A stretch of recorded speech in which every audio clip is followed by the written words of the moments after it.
everybody, and welcome back to Spaced Out Radio, as it is Thursday night, early Friday morning if you're on the East Coast or across the pond, and we are very, very excited to have you here tonight. You can see my buddy Tom Whitmore right there. He's literally right there. You can check him out. He's right there.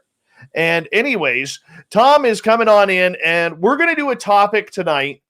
I know Tom's been on the show before, but we're actually doing a topic tonight that has never been done on this show. I have never heard a podcast, radio show, YouTube channel about this.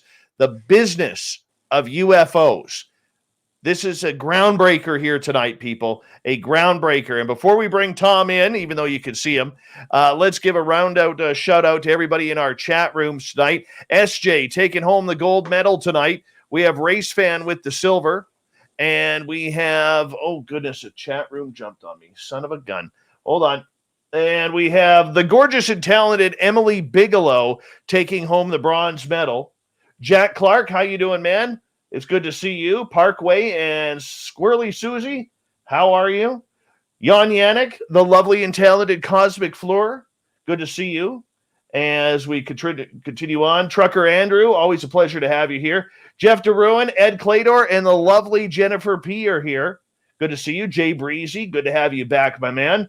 The gorgeous Renee, there she is. Mama Susan, Sassy Sandra is here, everyone, because that's what she does. She is a Sassy Sandra. Yes, she is. All right, scrolling on. Hey, Madison, typical watch, Boss Monster. Big Bad Gary from P3 Productions, my right-hand man. How you doing? Good to have you here, brother. Grandmaster and Boz Monster, always a pleasure to have both of you guys here.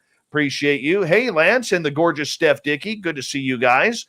And let's see. Edens, how you doing? Good to have you back. Jurassic Joey, Big Pickle. Big Pickle, by the way, will be signing autographs after the show. So do yourself a favor. Line up to the right of the studio. To the right of the studio, if you do not mind. We'd appreciate that. All right. Bigfoot Michigan Rob and the gorgeous Tammy Jackson are here.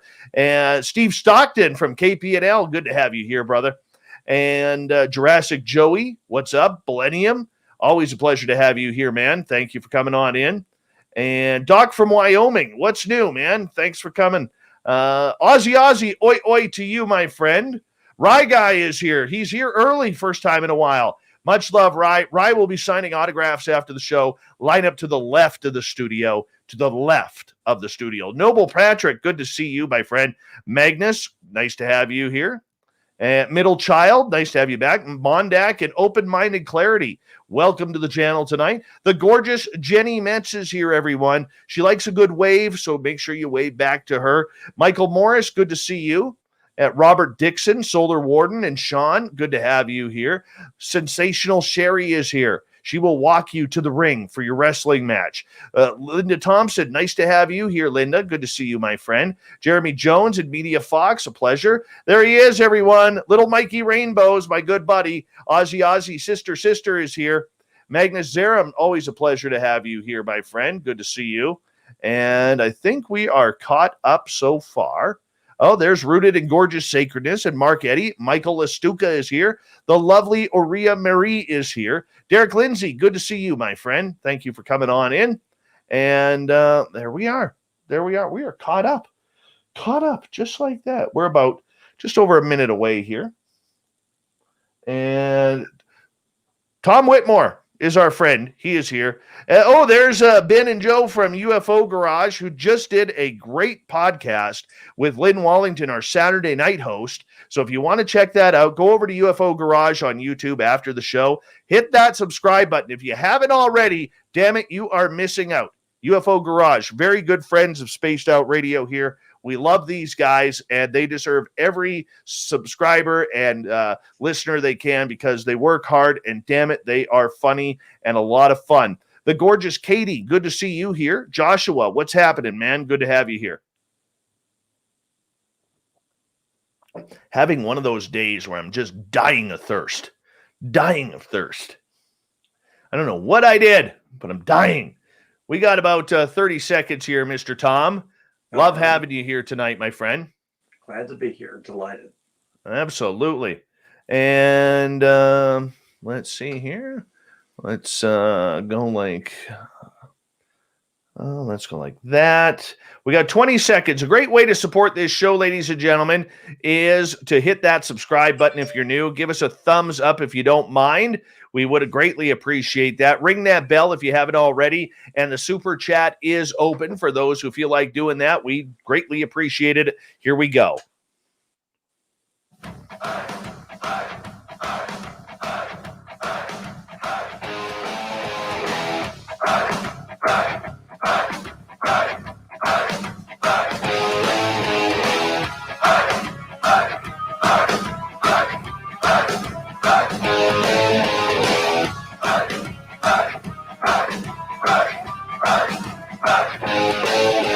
From the mountains of central British Columbia to you listening around the world, this, my friends, is Spaced Out Radio. My name is Dave Scott, sitting in the captain's chair of SOR headquarters. We welcome you to tonight's show on our terrestrial affiliates around North America, digitally on TalkStream Live, Revolution Radio, and KPNL. All of our archives are free by going to youtube.com/Spaced Out Radio. Just do me the favor. Hit that subscribe button. You can follow us on Twitter at Spaced Out Radio and on Instagram at Spaced Out Radio Show. Our website is spacedoutradio.com, where we have a plethora of features for you, including rocking out to Bumblefoot and reading up on Captain Shirk's SOR Newswire. Tonight's show is brought to you by Chive Charities. Help make the world 10% happier by visiting Chive Charities today. You can find them on our website. Tom Whitmore has been actively involved in the UFO field since 1990. He has also served on the MUFON business board since 1994. He is a retired financial analyst and assists the business board with strategic planning, administrative, and long-term issues. Tom takes a particular interest in the relationship between the UFO community and national security as well. And, of course, his hidden love, researching MJ-12. But tonight, we are going to do a show that very few, if any, have ever done when it comes to UFOs. What is the business of UFOs? Is there a business coming forward with all the hype that is going around and surrounding June 25th? We are going to get heavily into this with Mr. Tom Whitmore right now. Tom, it is always a pleasure to have you on Spaced Out Radio. Thank you so much for coming on. Dave, thank you. I'm delighted to be here. I'm looking forward to this tonight. I am very much looking forward to this as well. Besides the fact that you are on the board of directors of MUFON, you also have a long history and career that you're now retired from the financial industry down in the beautiful state of Texas. So for people who may not know that side of you, I think you are one of the only people in ufology, and there may be only two or three, and the rest I can't name, that actually have an understanding of how the financial system works and how, with the love of UFOs that you have and the mysteries behind them, how this could affect us moving forward. You know, I know it's a new topic to you. You've never really done a talk like this. I've never really done a talk like this. So we're absolutely winging it tonight. But for people who don't know you, can you explain your business background? Sure. I started out working in the bank, in 1975. I actually started out as a bank teller. In the 1980s, I worked in a bank in Portland, Oregon, in the international department. I was a import-export document examiner, and I looked at many documents. Then looking for discrepancies between letters of credit and the documents involved in the transactions. In the 1980s, I got into the credit union field, and I worked as an assistant manager. I worked as a vice president of investments, and I actually became the CEO of Air Force Credit Union on Lackland Air Force Base for 7 years. Then I left there, and I went to work for a local corporation here in San Antonio as a financial analyst. And I have a degree in business administration, a general degree, and I also hold the Chartered Financial Analyst designation, which is it's a pretty tough program. You can't pass it in less than 3 years. You have to pass 3 different examinations, and I do hold that certification. I spent 12 years with a local corporation here in San Antonio as a financial analyst, and I've helped with investment tracking, investment analysis. I've helped the company with insurance analysis and renewals of complex insurance policies for the corporation itself. And I've helped with some acquisitions of some companies that they had purchased along the way. Now, I retired in 2019, and I moved to Washington, D.C., as you know, Dave, and I did some research at the National Archives and at the Library of Congress, and the COVID came along and the government shut down. So I got homesick for San Antonio, and now I'm back in San Antonio, Texas. And I believe that I will be doing a little bit of part-time work as a financial analyst for this corporation here in San Antonio. Wonderful. So for you being financially understanding of what is going on, and also ties to MUFON, let's everybody explain so that way they know what your role is in MUFON as well. Okay, MUFON is it's the kind of UFO organization that the history of MUFON itself goes back to about 1970. But the type of organization it is goes all the way back to the beginning of the modern UFO era in the early 1950s. And as the UFO phenomenon picked up in society, UFO study groups started forming. Probably the best known one was APRO, and the Aerial Phenomena Research Organization. The Air Force got out of the public side of the UFO field in the late 60s after the release of the so-called Condon report. And at that time, there was no official government investigation on the public side of UFOs. So Walt Andrus and John Schuessler and a couple of other people started MUFON, and they started the Mutual UFO Network, and it was originally called the Midwest UFO Network. But they started it because they felt that our society needed field investigators to follow up on UFO sightings and reports. And MUFON developed a network of volunteer field investigators. And now your various UFO clubs and study groups, they would typically put out newsletters. And back in the 50s and 60s, you didn't have personal computers, you didn't have word processors. So people would mimeograph their newsletters and mail them off to their interested readers. And it was very, very, very low budget. And it was low budget for MUFON as well, starting out. And MUFON began to, I'm going back to the 70s and 80s now, but MUFON began journal, the MUFON UFO Journal. And they began putting on symposium every year in different cities at nice hotels. And every year, MUFON would invite a number of people that are active in the UFO field that were credible, that were seriously studying the phenomenon, and they would give presentations and present papers at the yearly symposiums. So basically what MUFON was doing was basically doing three things: running a network of field investigators and storing the UFO reports, publishing a monthly MUFON journal, and then putting on a yearly symposium.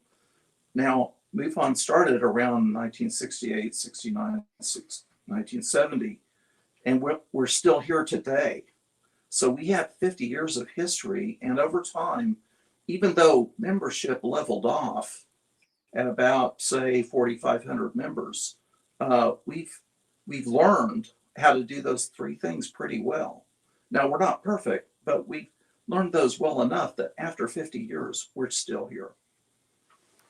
Tom, I'm going to get you to move a little bit closer to your microphone because I'm really having to bump up your levels pretty heavily here for our audience, and they're having troubles hearing what you're saying. So we'll try that out a little bit here right now in regards to the show and everything.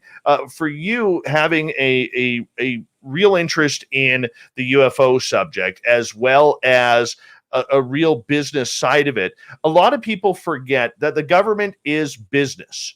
A lot of people forget that the government is all about looking to at different ways of spending taxpayer money into the fields that are going to protect the United States, its assets, and everything along those lines. So for you, as we kind of start going into this topic tonight of UFOs as a business, this is a subject that the government has been literally covering up for the last 70 years.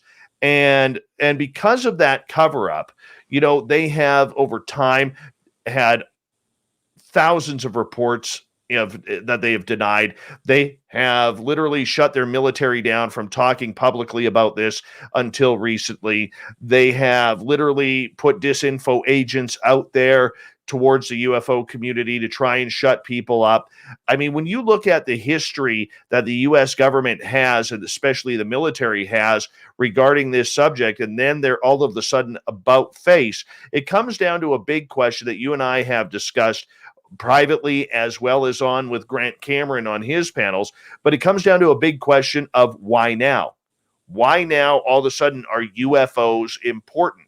Through your time in MUFON and through your time of business, what do you think is going on? What is the true story here? Dave, I think we have to go back into UFO history all the way back to the 1950s. And I hope you can hear me better now. A little bit, yeah. Okay. In the 1950s, the onus of the public investigation of UFOs was on the Air Force. And the Air Force in the early 50s produced a report called the Blue Book Special Report number 14. And at the time that report was produced, which was, it was actually compiled by a private contractor, but at the time that it was produced, the Air Force came out with a news release. And the message was that UFOs are not a problem. 95% of all sightings are misidentifications or whatever. And the Air Force felt that they could explain all of the sightings if they had more information. But at the same time, the Air Force was still in the public UFO business all the way through the 60s. Now, I think if we put this in the context of the Cold War, the United States Air Force and the other military branches and the United States security structure, the national security state, was extremely concerned about the Cold War, and particularly in our relationship with the Soviet Union. We had nuclear weapons. We had built up this whole system of delivery, both air and by submarine and by ballistic missile, to deliver nuclear weapons. And I think that the Air Force felt that was their job, was protecting the security of the United States. They didn't feel, and I may be putting words in their mouth, but I don't think that they felt that UFOs were their mission, and yet they were pegged with it. So their goal was to get out of the public UFO business. Now, that doesn't mean that they didn't investigate UFO incidents that affected them directly, UFOs that perhaps pilots would encounter, or UFOs that might land on an Air Force base, or UFOs that might affect nuclear missiles.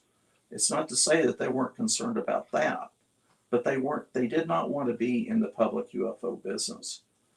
Now, I know this is a long-winded answer, but I'm going through history because after the Roeswell book came out in 1980, the whole UFO scene shifted.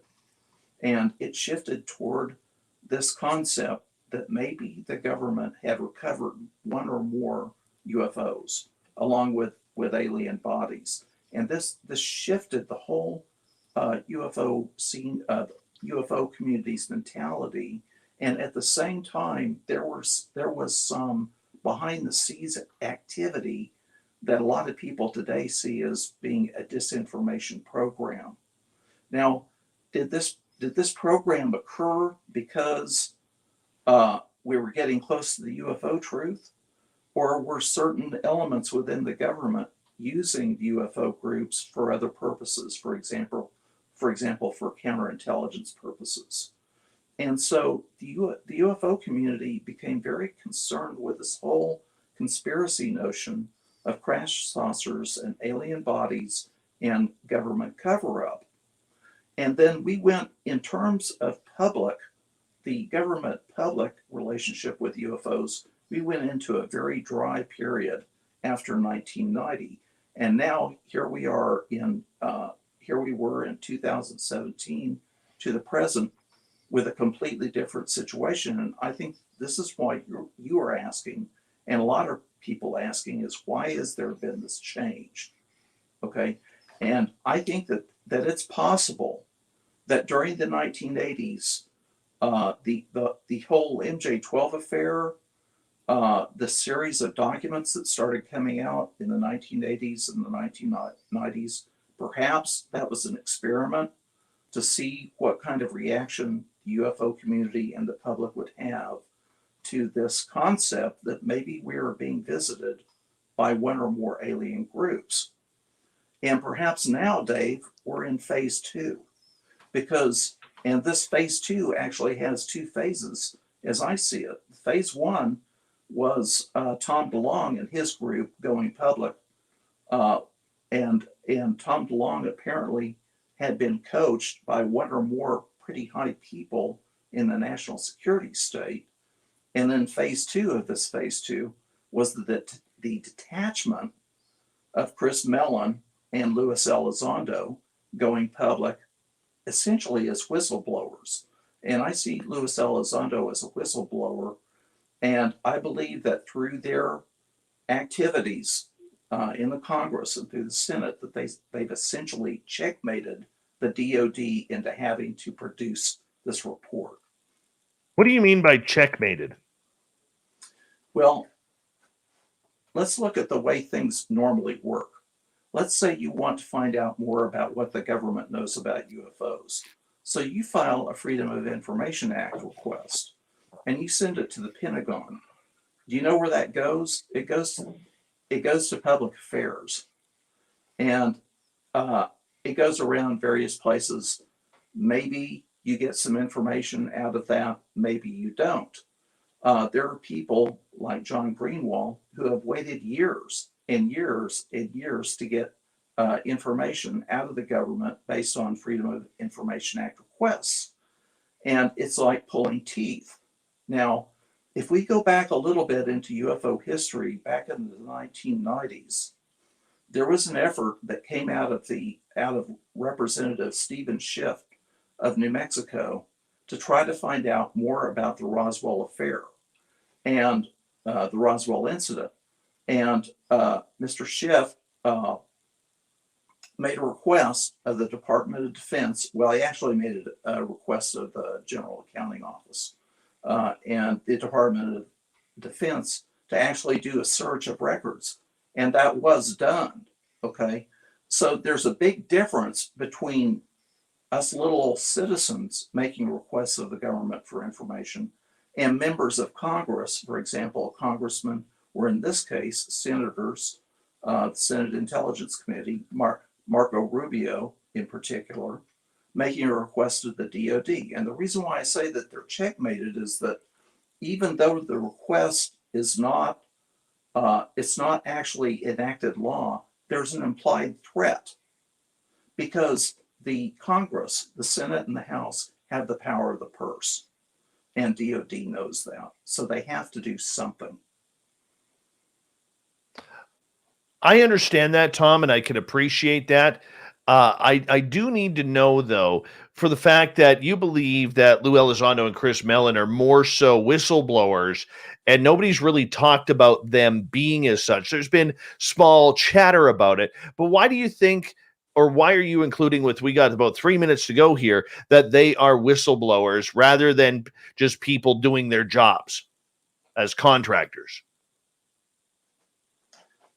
I think that they're whistleblowers because, and Grant Cameron, Dave, has made this point, but UFO researchers occasionally are approached by people or a person that'll say, hey, I want to give you this information about what's going on in the government with UFOs, but you can't disclose my name, and you have to keep this to yourself. And Grant Cameron has made the point that that's not useful. That's not a useful relationship. I say that they're whistleblowers, for one, because Louis Elizondo, apparently, and assuming he's telling the truth, has worked in the UFO field at the Pentagon and became very concerned that he didn't feel like it was being taken seriously enough.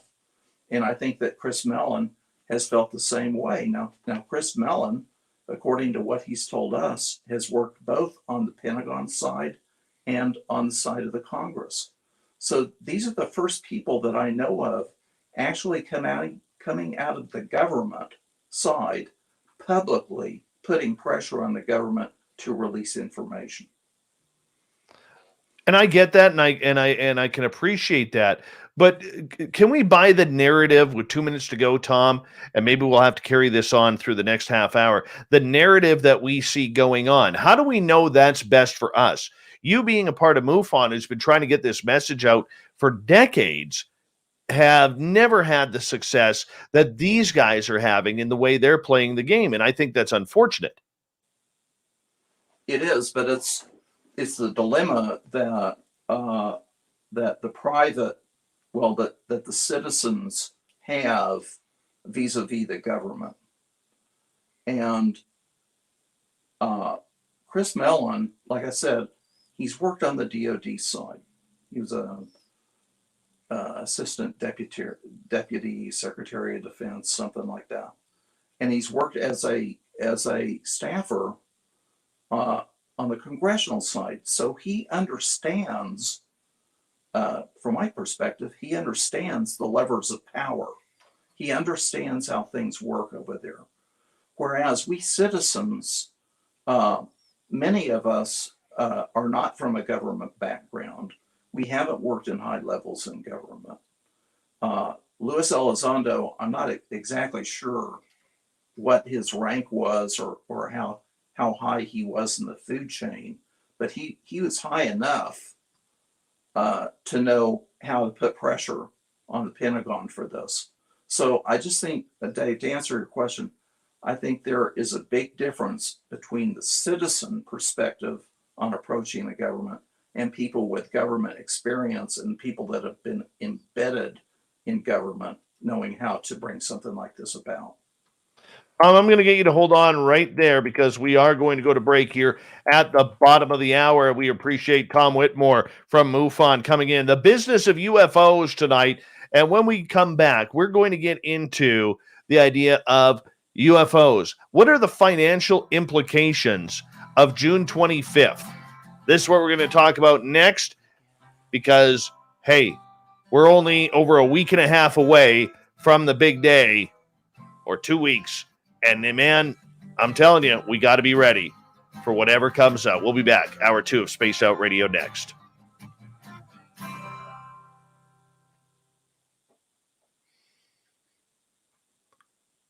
Hey, Tom, it sounds like I've got you boosted up quite a bit, but it almost sounds like you're being picked up by your computer rather than your headphones, your computer microphone.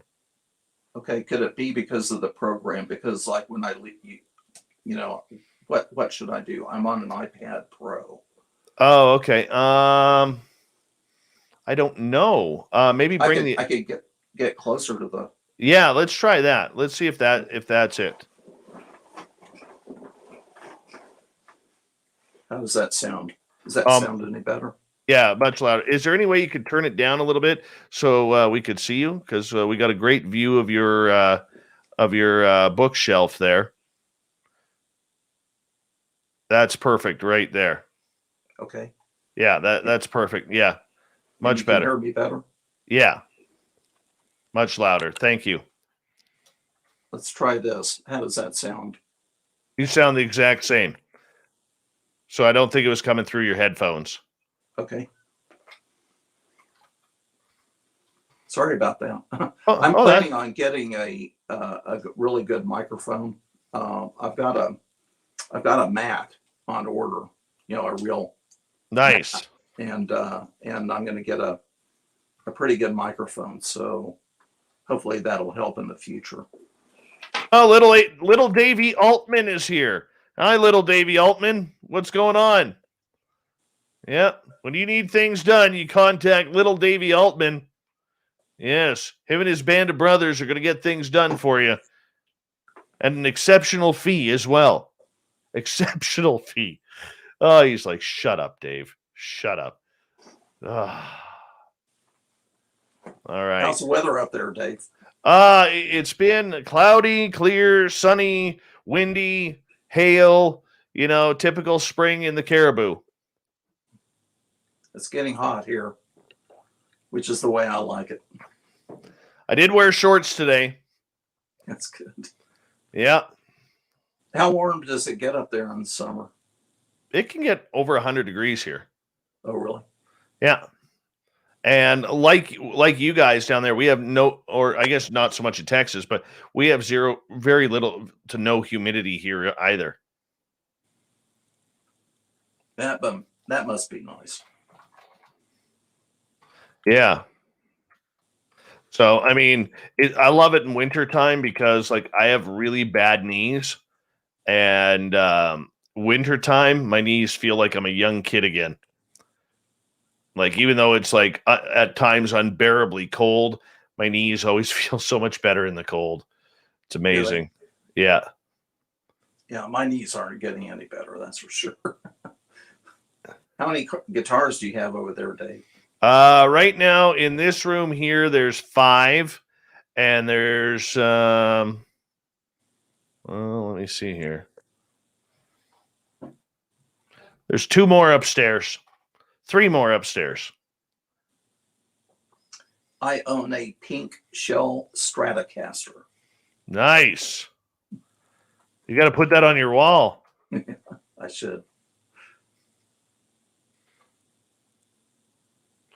Give me 2 seconds here.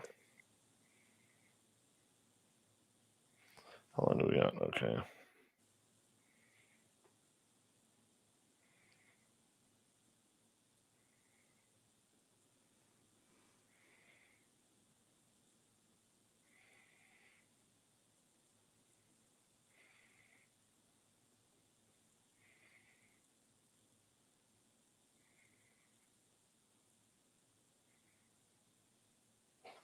Sorry about that. All right, we got about a minute here. I want to say a big thank you to Linda, to Ed Clador, and to Jeremy for the amazing super chats kicking things off tonight. We love that type of support here on Spaced Out Radio. Thank you so much. Thank you to all. I've seen a bunch of new names in our chat room tonight, and I love seeing the new names. Thank you so much. Do us a favor, if you haven't already, hit that subscribe button, ring that bell. We are literally here 7 days a week, starting at 9 p.m. Pacific, midnight Eastern time. Monday through Friday, we go for 3 hours. And on the weekends, they're 2-hour shows.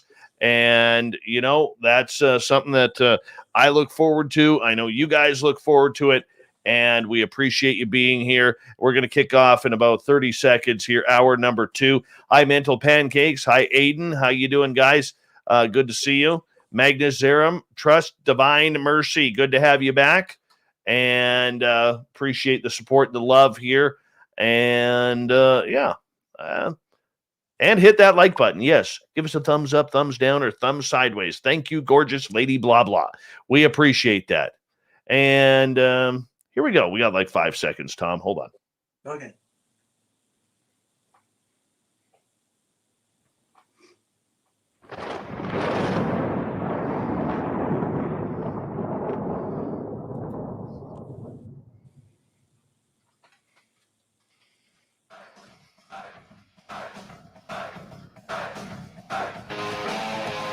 Second half hour of Spaced Out Radio is now underway. My name is Dave Scott. Thank you so much for taking the time to join us. We really do appreciate earning your listening ears wherever you are on this beautiful planet we call Earth. Want to remind you that if you miss portions of this show or others, check out our free archives by going to youtube.com/Spaced Out Radio. Just do me the favor, hit that subscribe button. Our website is spacedoutradio.com, where we have a plethora of features for you, including rocking out to Bumblefoot and reading up on Captain Shirk's SOR Newswire. Follow us on Twitter at Spaced Out Radio and on Instagram at Spaced Out Radio Show. We continue on tonight with the business of UFOs. Tom Whitmore, who's a retired financial analyst out of the beautiful state of Texas, as well as on the board of directors for MUFON, is here talking about this very interesting and very unchallenged subject. Tom, welcome back. Thanks, Dave. I'm glad to be here with you tonight. All right, let's get into it. June 25th. It's right around the corner. Now, for people who are new to the show or haven't tuned in recently, June 25th is when the Pentagon is supposed to release its files of what it knows about UFOs to the United States Intelligence Commission, and that is led by Senator Marco Rubio. And why don't you explain a little bit about that first, Tom? I think that what happened, Dave, was Chris Mellon and Luis Elizondo, perhaps in concert with Tom DeLonge and his group, they approached the Senate Intelligence Committee, and they had witnesses. These pilots in the Navy and other Navy personnel who had seen these objects, these Tic Tacs and these other objects that we've all heard about. And I think with the firsthand witness testimony being so adamant about what they had seen, that I think they were successful in convincing the Senate Intelligence Committee to write in this request for a report. Now, the request did get through the COVID bill that came out at the end of December, and the request was for a report in 180 days, and that 180 days is June 25th of this year. Now, how does this work? What actually happens is that under the National Security Act of 1947, we have what is known as a Director of National Intelligence. And the Director of National Intelligence is responsible to the president in collating and coordinating and reporting all of the relevant intelligence information to the President of the United States. And by law, under the National Security Act, the Director of National Intelligence has access and authority to not only the regular intelligence community, which is composed of the CIA, the NSA, the National Reconnaissance Office, the National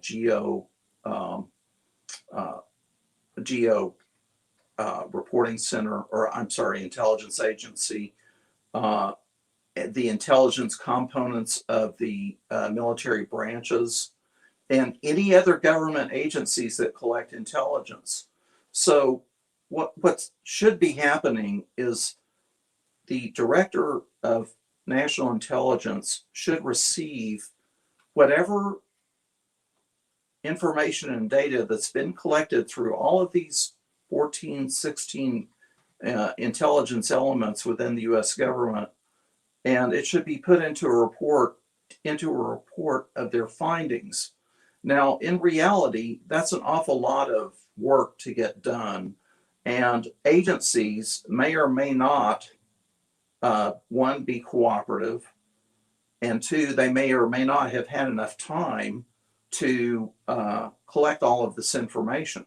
So I think that we just have to wait and see when the report comes out and see what information they've actually been able to glean out of all of these intelligence agencies. And we know in the UFO field, we know common sense will tell us that there have to be vast amount of data vast amounts of data through NORAD, through the Air Force, from the CIA, from the National Reconnaissance Office, from the National Security Agency, and so on and so forth. So we'll just have to see what comes out here.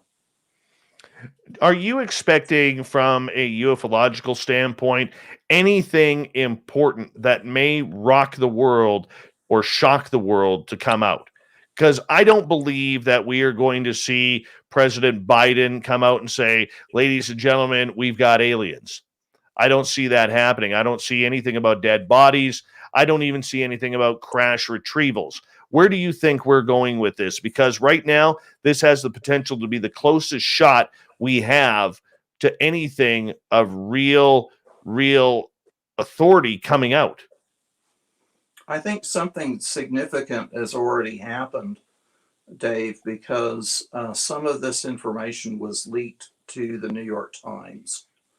And the message was that, yes, we have this data, it does exist, and we don't know what it is. In the majority of the data that we have, we don't know what this is. That in itself is significant. Okay, and I guess, Dave, there are a couple of ways this could happen. They could simply present a report to the Senate committee and leave it at that, or they could have a press conference. The director of national intelligence, or that person, whoever that person might delegate the task to, could have a press conference and discuss the findings of the report. Now that would be even bigger news, just the activity of having a press conference. Now, another way it could come down is if they furnish the report to the Senate Intelligence Committee or the Congressional Intelligence Committees, that the senators might come out and have a press conference, perhaps Marco Rubio and other senators on the committee, and have a press conference and discuss, the findings of the report, or the findings or no findings, or whatever those are. So I think that those are several possibilities of news activity that would be very interesting and could be very fun to watch. But if nothing else, if they come out and say that we have this data, we know that it exists, and we can't explain what it is, I think that's pretty significant, don't you? I think it's very significant, Tom.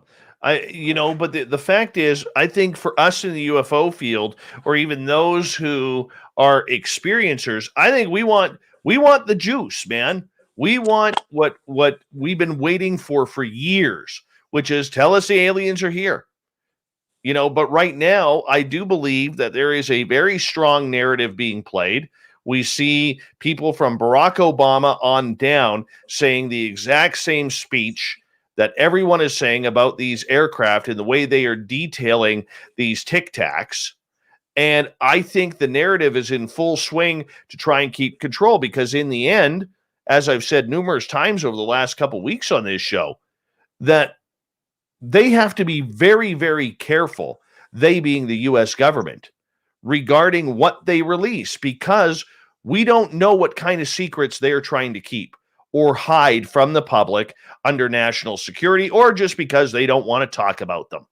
This goes back to Eisenhower, and it brings up all of these old school stories from whether Eisenhower met with aliens and traded humans for technology, to Bob Lazar and everything in between, on whether or not what is real and what is not. And I think there is a big board there of people who are meeting, saying, okay, what do we have to make sure is covered up and stays covered up? Because could you imagine, Tom, if let's just say my labs are real, okay, and there are people who've experienced that, and there are people who have denied it, but let's just say hypothetically they are real. Could you imagine if the United States government had a list of all of those people that they have been testing on? That would lead to major, major lawsuits if something like that ever came out.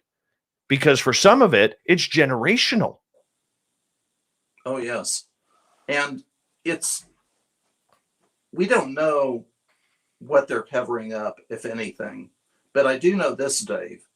They have to control the conversation. Okay.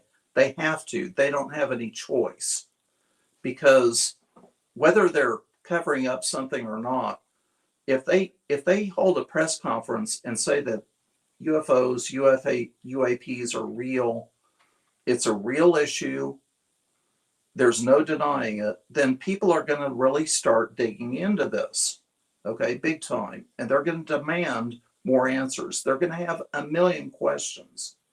And I think this article that came out in the New York Times it's a harbinger of what we're going to see as the narrative. And that is, there is no proof that these are extraterrestrial in origin. That's going to be the narrative. Is it a healthy narrative? Well, it's not for us people, us little old people in the UFO community. It's not going to make us happy, but it's a way for the Pentagon and for the national security state and for the government to maintain control of the situation, because this narrative that we keep referring to, one of the things that they're using to kind of shield it is this Russia-China idea. Well, maybe they're Russian drones. Maybe they're Chinese drones. Maybe the Russians and the Chinese have something we don't have. Well, we all know that's probably not the case. And you have people, these fighter pilots and radar operators and people on ships seeing these objects, and they're frankly pissed off that the government isn't putting more effort into trying to understand what's going on. And I think they honestly don't want to deal with it. And the only reason why they're addressing it now is because they've been forced to. That is the battle. Why do you think the United States Air Force has remained silent on this? Everything's coming out of the Navy. Yeah.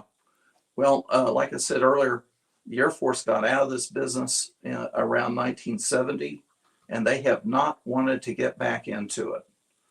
They've steadfastly refused to publicly be involved. If you inquired at the Air Force in the 1970s about UFOs, the answer that you would probably get, you'd get a form letter that said that the Air Force investigated UFOs through until the scientific study of unidentified flying objects was published in 1969, and that UFOs are not a threat to the national security. That is the answer that you would get. And it wasn't until people really started digging through the Freedom of Information Act in the 70s and the 80s that we in the UFO community began to realize that maybe there's a little more to this than what the Air Force is saying. And what we do know is only what we've been able to find out. There's probably more information that has been kept private within the Air Force that we have never heard of. And the analogy I draw, Dave, it's kind of like working for a company. You don't go out and publicly talk about all the inside stuff going on in the corporation. You just don't do that. It's confidential. And it's the same thing with the military organizations and the intelligence agencies. They don't go out and splatter in public everything that they know about everything. They keep it confidential. And that's why I think that the Air Force does not want to get involved in this. I don't think we so much as heard a peep out of the Air Force in this whole sequence since 2017. Yeah, very true. And apparently, from what I heard, the high-ranking officials of the U.S. Air Force stated that they want nothing to do with this. This is not on them. They want nothing to do with this, and they're going to stay the good hell away, because they said, the Navy, you open up this door. It's your mess. You clean it up. Don't include us in your mess. That's what I heard. And I'm sure others in the field have heard that as well. From a business standpoint, Tom, as we start to focus in more on that, UFOs is something that it is going to affect potentially everybody on this planet, from those in foreign nations to the allies to everything. Yet we keep hearing Russia, China. Russia, China, adversaries, in conjunction with that. Is the key to Russia and China all about getting taxpayers' money for research, because the U.S. is very, very good on spending money when any type of threat narrative comes into play? I know that that idea has been discussed quite a bit, Dave, in the UFO community lately, but I don't think that the DoD has to use UFOs to get more defense money. You look at at Russia. I mean, we're constantly hearing about how they are working on these supersonic, what are they called, hypersonic missiles, and they have a presence in the Arctic Ocean. You know, they're trying to dominate the Arctic Ocean. They have a presence in Syria. You know, Russia is kind of a favorite boogeyman for us. It's been that way for a long time. Then you look at China. China is on its way up. It's developed a worldwide presence. It's developed a very powerful military capability. It's asserting itself in the area of the South China Sea. I wouldn't be surprised if at some point they just take over Taiwan. Okay, and so and many people, both inside and outside of the government, have been warning that China is our biggest challenge right now. So I don't think they have to go to UFOs to get more defense money. I think what's working against the defense establishment in terms of getting bigger budgets are these perpetual wars. We've been at war since we invaded Iraq, you know, and Afghanistan. We've been in Afghanistan for what, 14, 16 years? And there may be public opinion opposed to, you know, greater military spending. And the American people are tired of these endless wars. But at the same time, China does present a huge challenge for us. So I don't think they need UFOs. What would happen if all of a sudden Lou Elizondo and Chris Mellon stopped mentioning Russia and China in their media conversations? Because they are the ones who are leading the media charge on this. Everybody is hanging off their own words. If they stopped using the words Russia and China, what would happen? It would definitely cause the drift toward it would drift the conversation toward the extraterrestrial or anomalous explanation for the UAP phenomenon. But I think they've been using Russia and China as a cover to introduce this subject into the public and to force the government to address it. But I think that's step one. And actually, I think it may have been a very smart move to talk Russia and China, because and people have complained about this whole threat idea, but the defense establishment views everything through the lens of a threat. So you have to present the issue as at least a possible threat in order to get that issue to be addressed publicly. So I think the Russia and China angle has actually been pretty smart. Yeah, I think it's been very smart too. And, because they have to get it through the public. The only way, I mean, let's face it, as Elizondo has said many times, Tom, the only way they've been able to get the message through to people is because they have been able to bring in Russia and China into the conversation, even though they know it's not really a part of the conversation. But that is the way they've been able to sway the politicians who have had no interest or desire to even look into this topic. So it makes complete sense if you want to grab the attention of the American politician. Yes, and I think there may be more politicians that are interested in this than we may be aware of, Dave. But I mean, let's put ourselves in Marco Rubio's position. if Marco Rubio came out and said, he's in the hallways of the Capitol, and he's being approached by the news people, and they ask about this, and he says, "Well, I want to know if there are aliens." He wouldn't look so good that way, would he? But if he says, "Hey, what are these Russian? Are they Chinese? Are they something else? Are they ours?" That provides cover for him to make it look like it's a legitimate issue that needs to be investigated. If they took out Russia and they took out China from the conversation, how long do you think it would take the media to catch on that they're directing the conversation towards extraterrestrials, ultra-terrestrials, interterrestrials, whatever they're calling them these days? I think the media is going to have to undergo a lot of education before they get to that point. I'm not in the media, of course, but I don't imagine that they know the difference between extraterrestrial and interdimensional and time travelers and ultra terrestrials and all of that. I think it's going to take some time for them to get up to speed on that. And maybe that's where we in the UFO community can help. If the media will talk to us and ask us for our advice and counsel and perspective on this, I think we could help that conversation along and help them understand that, hey, if it's not Russia and China, let's talk about what it might be. Well, what do you think it is?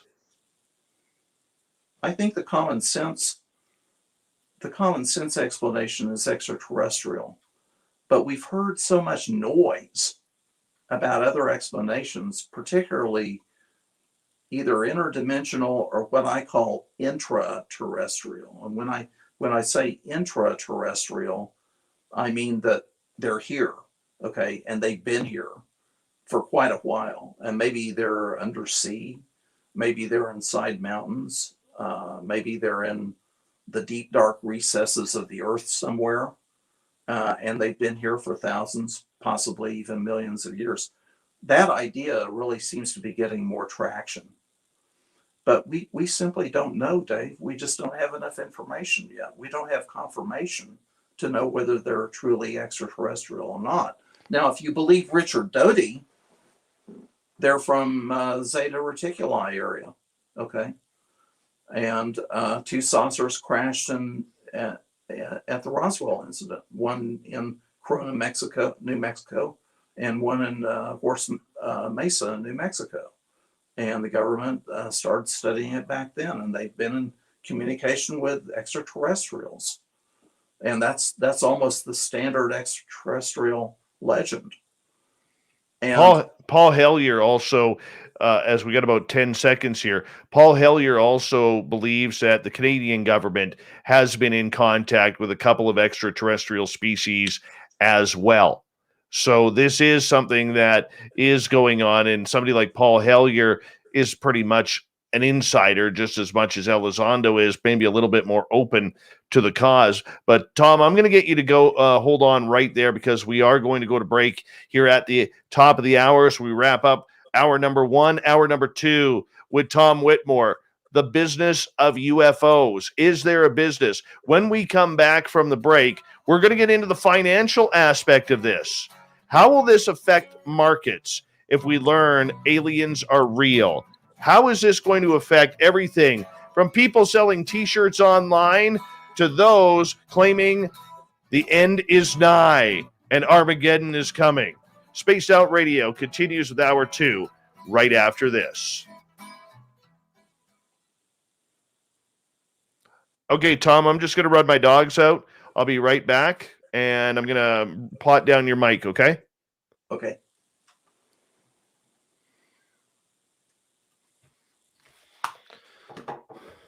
Be right back, guys.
One sec, Tom. I just got to open up my window here.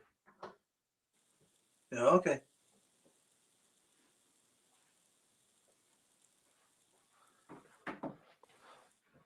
Got to let some cool air in here. Man, is it warm. I like your gnome.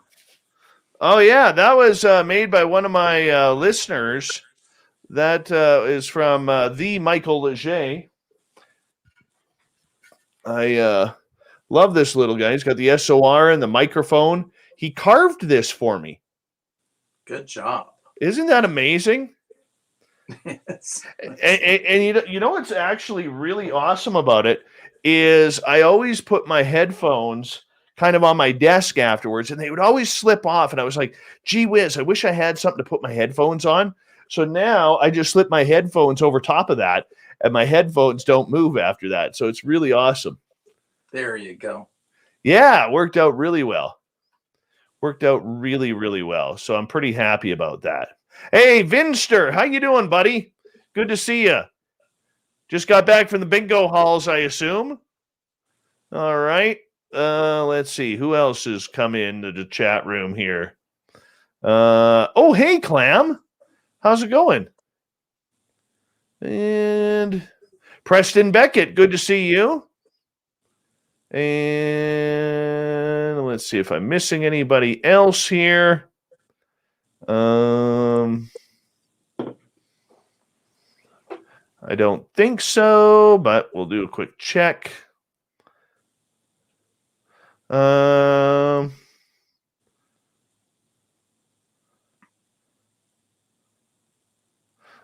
don't know. We got about 1 minute here. And hi, Shar. How you doing? Good to see you. Jan Yannick, nice to have you here, Jan. Big thank you to Andrew, to Madison, to Linda, to Ed Clater, and Jeremy for the amazing super chats. It's a great way to support this show on a nightly basis. If you're new here, do us a favor, hit that subscribe button, ring that bell. We also say a big thank you to all the veterans who are listening to this show. We love you, and you always got a home here listening to Spaced Out Radio, and to all our regulars in the chat rooms and on Twitter. We really do appreciate each and every one of you nightly tuning into our show, and we love you and really appreciate you and everything that you do. So thank you for that. And we're going to get going here in about 5 seconds. So sit back, relax, because here we go.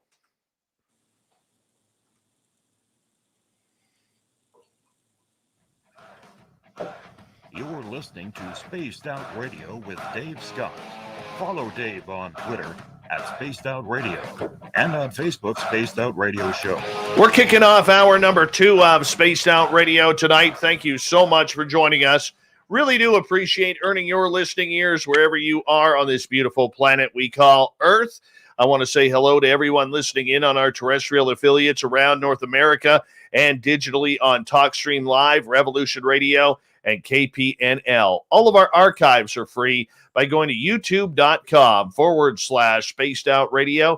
Just do old Davey the favor, hit that subscribe button. The Desert Clam has set the password for tonight in the SOR Space Travelers Club. Halix. Halix is your password. Use it wisely, Space Travelers, as the Clam sets the password each and every night right here on Spaced Out Radio. Our website is spacedoutradio.com, where we have a plethora of features for you, including rocking out to Bumblefoot and reading up on Captain Shirk's SOR Newswire. Follow us on Twitter at Spaced Out Radio and on Instagram at Spaced Out Radio Show. Tom, I love this comment by Magnus in our chat room. Canadian beer and SOR, is there anything better, guys? I love that comment. Love it. So we're going to continue on. Tom Whitmore is our guest tonight on Spaced Out Radio. He is a member of the board of MUFON, as well as he has a long-time financial career dealing with finances and businesses and everything that goes along with the markets. And we're talking about the business side of UFOs and ufology today, something that we haven't done on this show before. And Tom, I want to say big thank you for doing this show first and foremost. But one of the topics that I brought up over the last couple of months, and I'm really curious to get your opinion on, is the financial background of this subject. up until now, this subject has not affected the markets. It has not affected anything. However, I can't see the markets reacting very kindly to the fact if it comes out that there are extraterrestrials visiting this. The market is volatile at best at times, and I could see there being great panic in the financial world. Am I reading this correctly, or have you had a chance to look into this?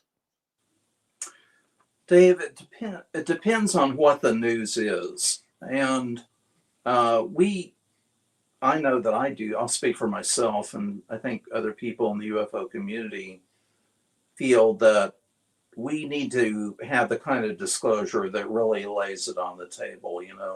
We want to believe, and we have reason to suspect that perhaps UFOs have been recovered, alien bodies have been recovered, perhaps there's even communication going on, even some kind of relationship or relationships. And we in the UFO field feel that this should all be put out in the table. And we're used to it. It doesn't bother us. But if something like that did happen, however it might happen, it would be a terrible, terrible shock to the public.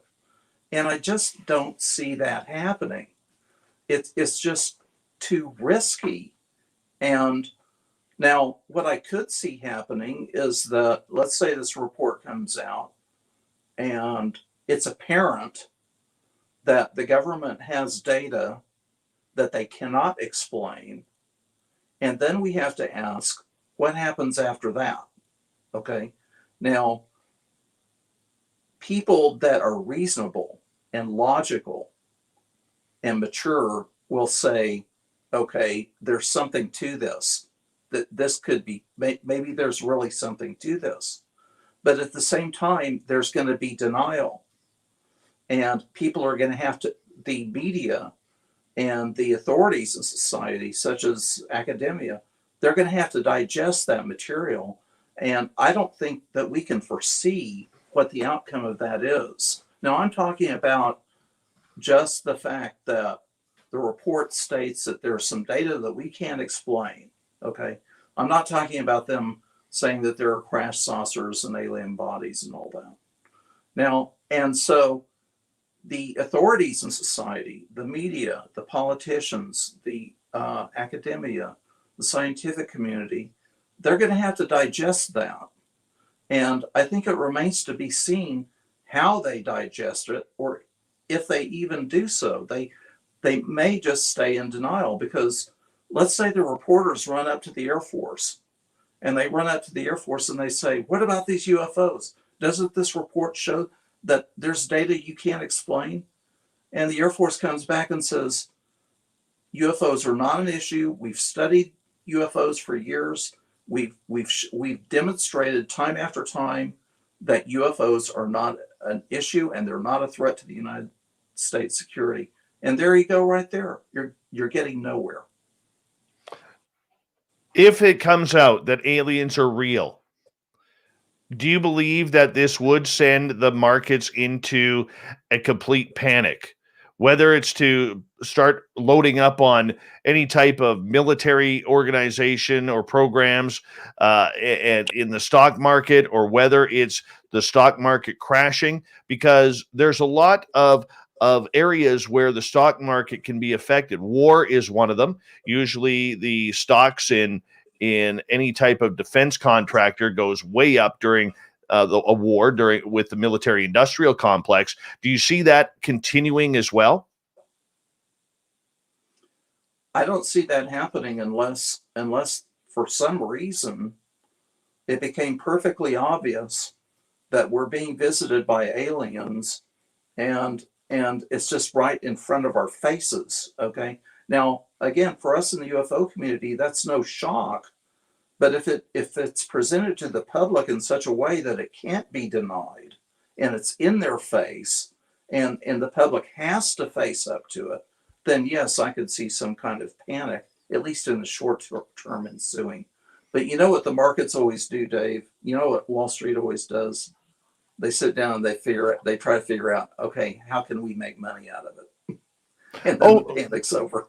very true. But Tom, if we look at the way people have reacted through COVID, we haven't been a very kind species to each other through the COVID pandemic. There's been a lot of attacks, whether you're a masker or an anti-masker. There's people going to the grocery stores, hoarding toilet paper, hoarding medicines, hoarding everything from beef to children's food. Okay. And the way I look at it, I don't think the public is very ready for this topic. I mean, just looking at the way that we have treated each other through COVID, I mean, what kind of play could that have on anything? Yeah, you're going to have denial. You're going to have it now. You have to have a scenario, like I said, where it can't be denied. Okay, it's there. Any rational person would have to accept it. Okay, but even given those circumstances, there are going to be people that will not accept it. Okay, there can be any number of ways that it can be rejected, and so just like with we're taught to believe that science is the rational way to understand the world. And like you said, Dave, with COVID, we have the scientists, the microbiologists, and the public health people telling us that we need to be doing certain things, whether you agree with it or not. And a lot of people don't agree with it. They don't follow the guidelines or the instructions of the so-called authorities because they don't want to. Okay. And the same thing would happen with UFOs. If you told the public UFOs exist, they're alien beings, they've been visiting the earth, the government has recovered saucers, the government has proof, there are people that won't want to believe it and they won't believe it. And you're going to have conflict arising out of that. Okay, so how does the government react to that? Because let's face it, there's a lot of people out there, and I'm not just saying in the United States or in Canada, but around the world, that if it's announced that aliens are here or we have alien bodies, anything that ties this to aliens, I think there is a big chunk of the population on this planet that is going to react very adversely to this. And it's going to send people right into a panic because what's the point? Many religious people on this planet are going to think it's Armageddon, and they're going to be looking at this as I don't need to work anymore. I don't need to pay my taxes. I don't really care about anything except my own personal survival because the rapture has begun. This is a reality that we are potentially looking at here. And I know from talking to people that I've talked to, that is one of the things that they are concerned about.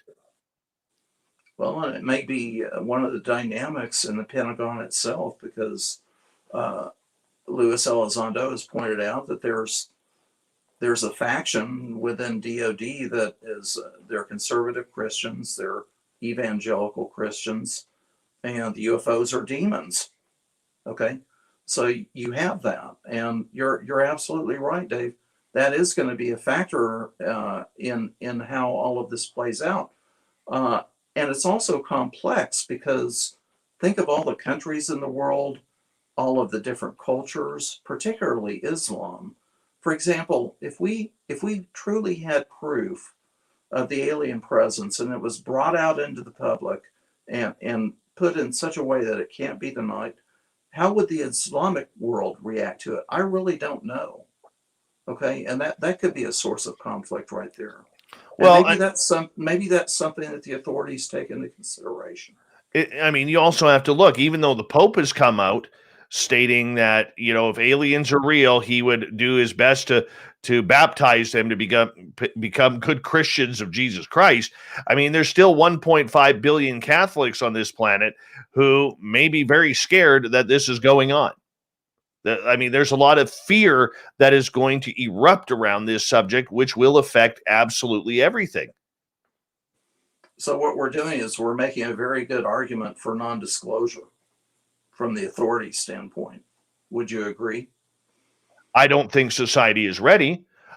In my opinion, and this is my opinion only, I could be very wrong on this.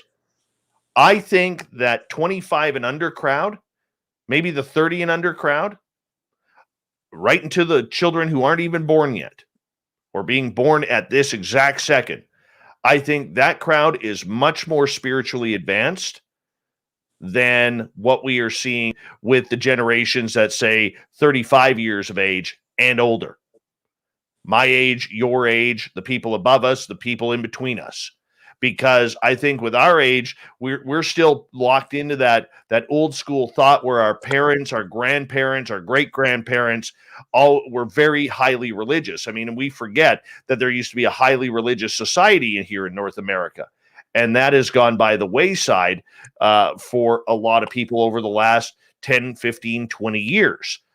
And when I look at it, even 30 years. And when I look at it, I think that the people who are having children now are allowing their children to be a lot more open, a lot more accommodating to whatever their personal beliefs are on things. And I think that that generation is going to be way more prepared.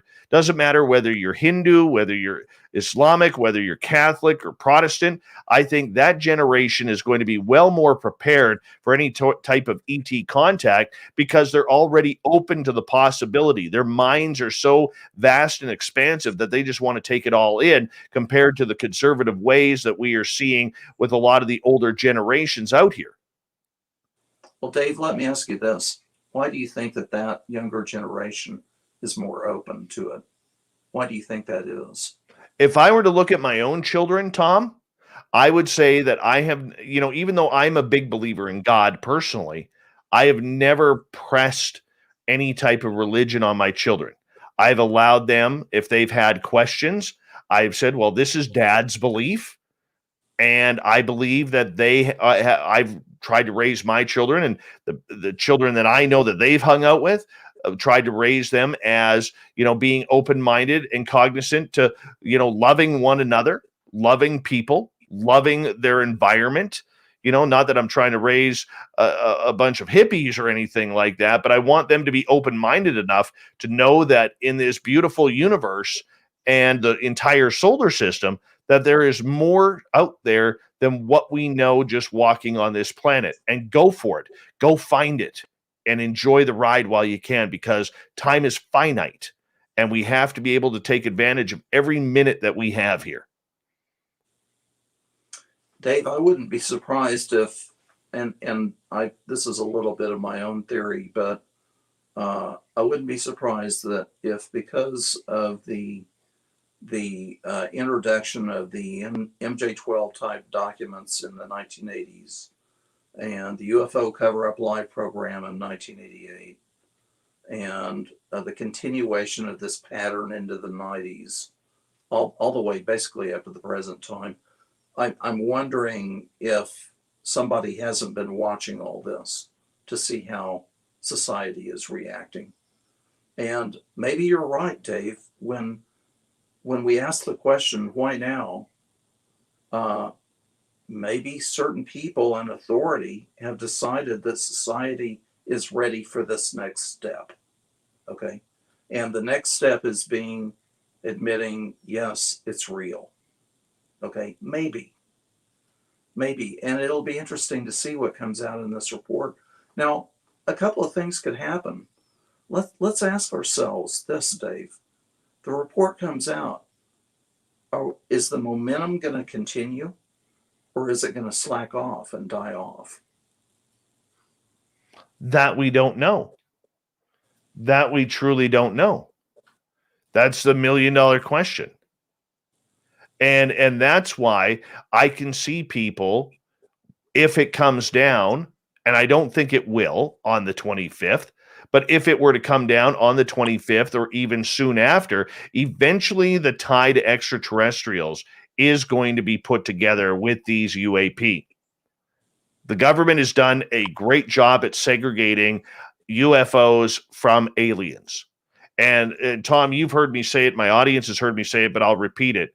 If you're not an experiencer, it's never UFOs. It's never aliens. But if you are an experiencer, it's always aliens. Always. Now, a lot of people will say, well, that's awfully woo, Dave. But I think that's the truth, because I know a lot of experiencers out there, people who I've talked to personally, who believe that, when they see a craft flying by, whether it's a rod or a triangle or a disc, they are all worried that they're going to be taken again, because who's flying it? It's not human. Who's flying it?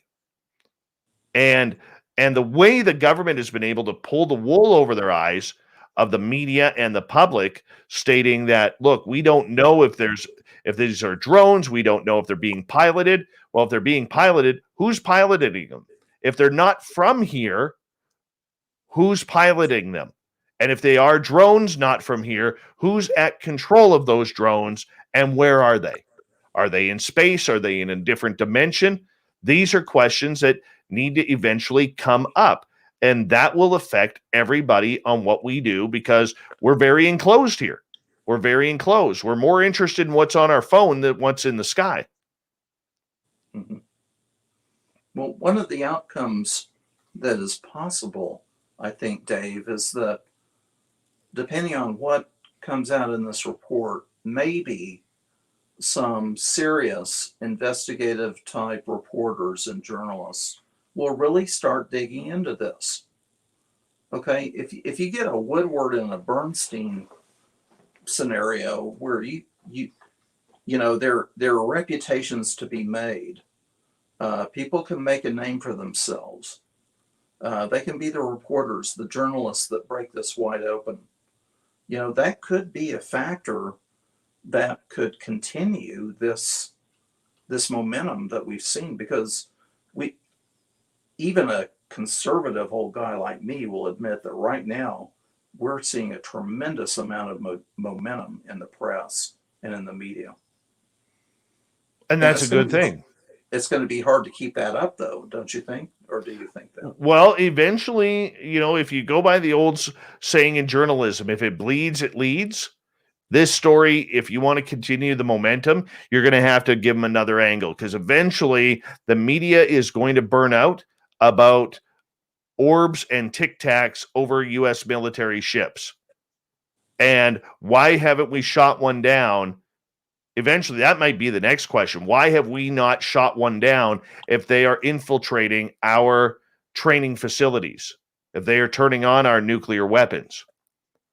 That's going to lead the conversation. That may be the next road, say part 2. But eventually, the media is going to want more. And people like Luis Elizondo and Chris Mellon are going to have to realize that they are going to have to give out more in order to get this story pushed forward more, right? And with what comes with that, I think it's very detailed, much like who gets to release the videos. I think it's very detailed on who is going to be able to do that, how they're going to be able to do that, because it's not just the 350 million Americans that they are concerned about, it's the population of 7.8 billion.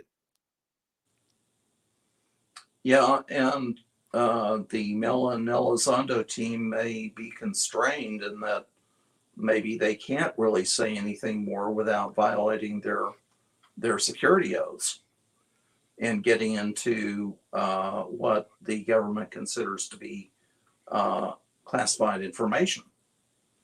Maybe they can't go any further. That's the big debate. Okay.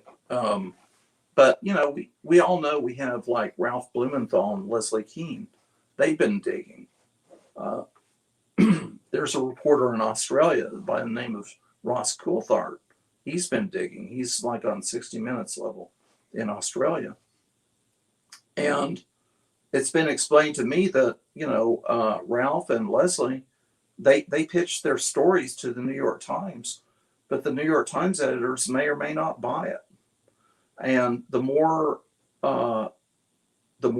outrageous the stories seem, like crash saucers, you've got to have more than just hearsay if you're going to maintain your credibility, in a news institution like the New York Times. And how do you get more than just hearsay? You have to have people that will go on the record And maybe there are generals that have seen things. Maybe there are people from the National Security Council that know things. Maybe there are people in the CIA or wherever that have seen and know things, but they're not willing to go on the record. So we're back where we started. Okay, we've got a lot of hearsay. We have a lot of reasons to believe that this may be true, but we don't have any firm evidence or proof. All right, Tom, I'm going to get you to hold on right there because we are going to go to break here at the bottom of the hour, and we're going to continue on the business of UFOs. Should we be investing in stocks like Lockheed Martin, like Boeing, like Raytheon, or any types of companies if UFOs are deemed to be real and not from here? What does that do to the studies? What does that do to the technology? If we have crash retrievals, who's working on them? And do we invest in those companies because that's where the money is going to come from and where it's going to go? We'll find out about the stocks with Tom Whitmore right after this on Spaced Out Radio.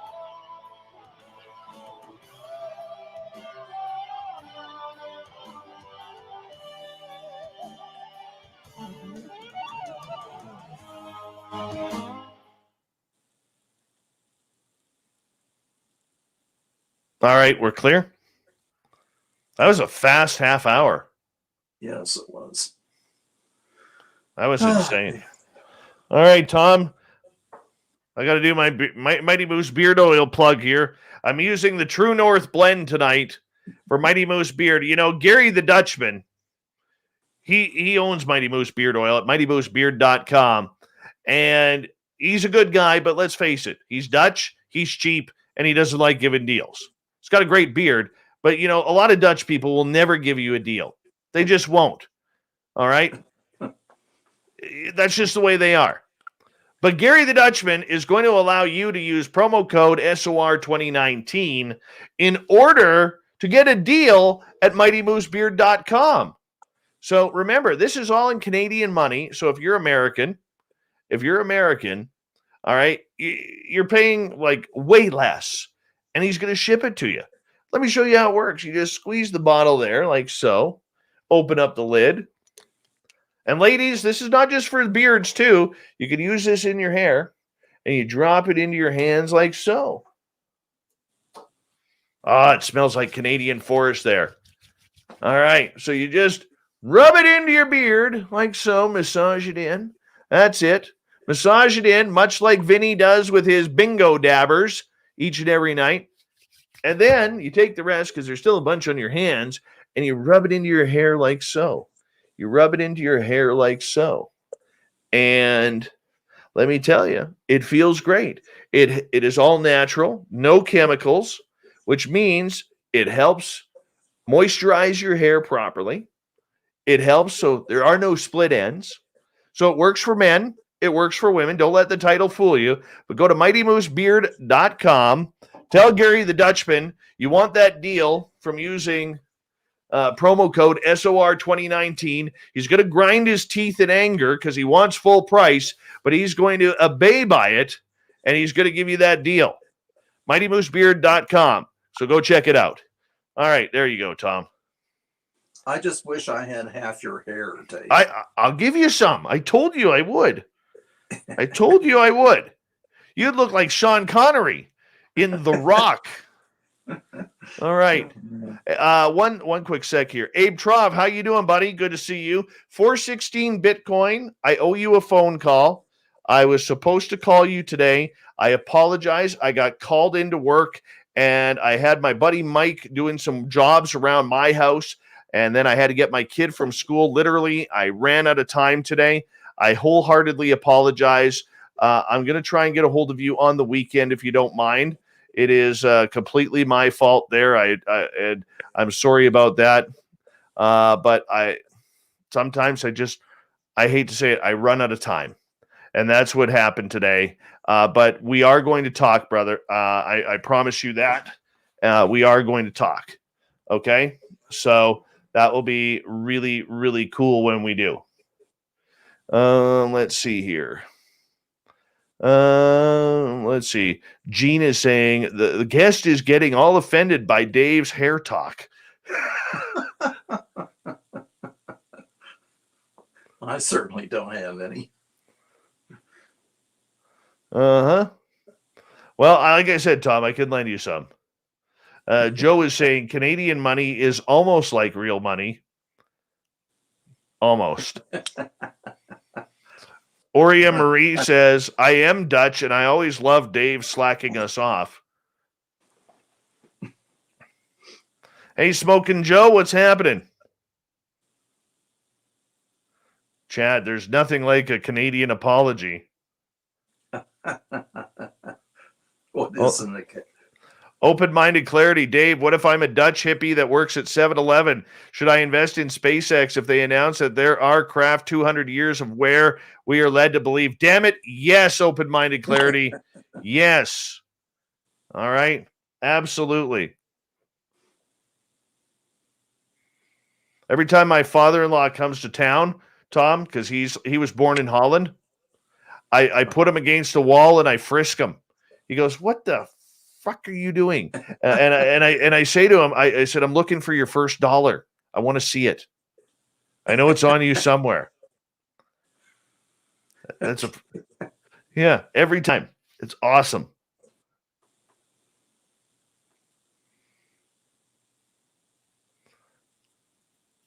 If you need some hair, you should see Joe Monk's hair. It's literally down to his ass. He's got the best hair in ufology. Best hair. Him and Joe Strelsky from UFO Garage. A big thank you to Aussie Steve, Vinny, Andrew, Madison, Linda, Ed Clater, and Jeremy for the super chats. Thank you for everybody tuning us in tonight and supporting us. Here we go with the second half of the show.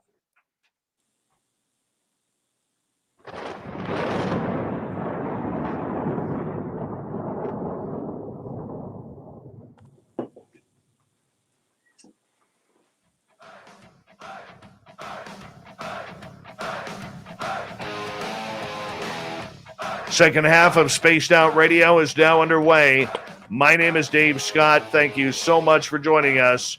Really do appreciate earning your listening ears. Want to remind you that if you missed most of this show or others, do us a favor.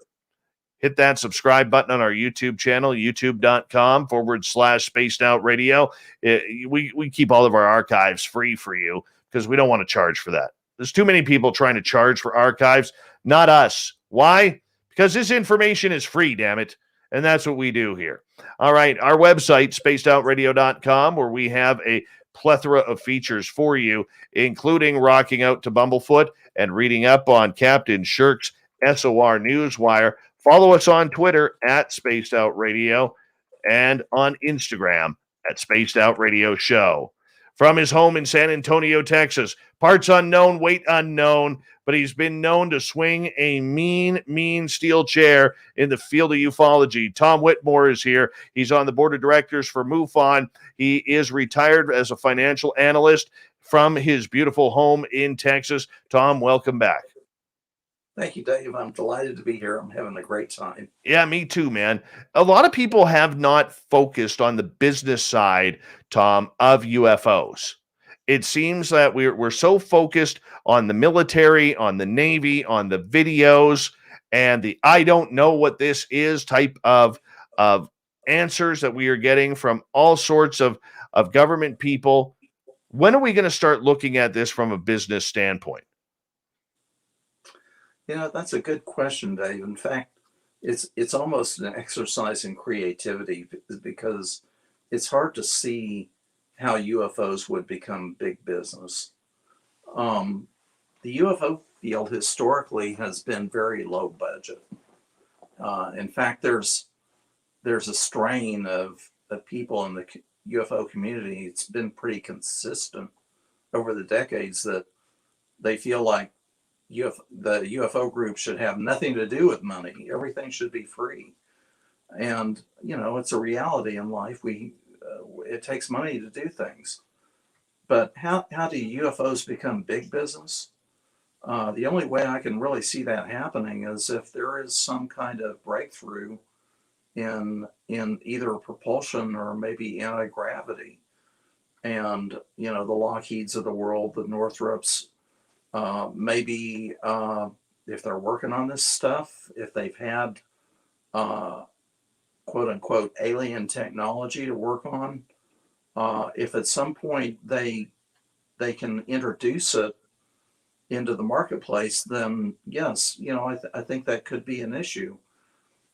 There seems to be that. I wonder sometimes, Dave, if we're not looking for a free lunch, because there seems to be a whole school of thought that if the government would just come clean about the aliens, we'd have free energy. They can cure our diseases. We can grow spiritually. We'll be living in a utopia. And I don't think it's that simple.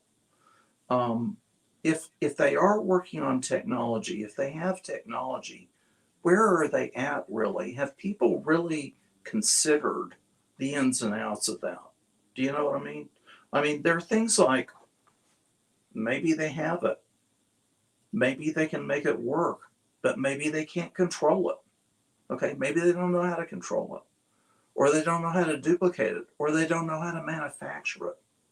So there could be problems with all that, while we all suspect that there is this great technology in the military industrial complex somewhere, that if they would just release it, it would solve so many of our problems. And I don't think it's that simple. What problems do you think would be solved? Because the only ones we ever hear are free energy and propulsion. Yeah.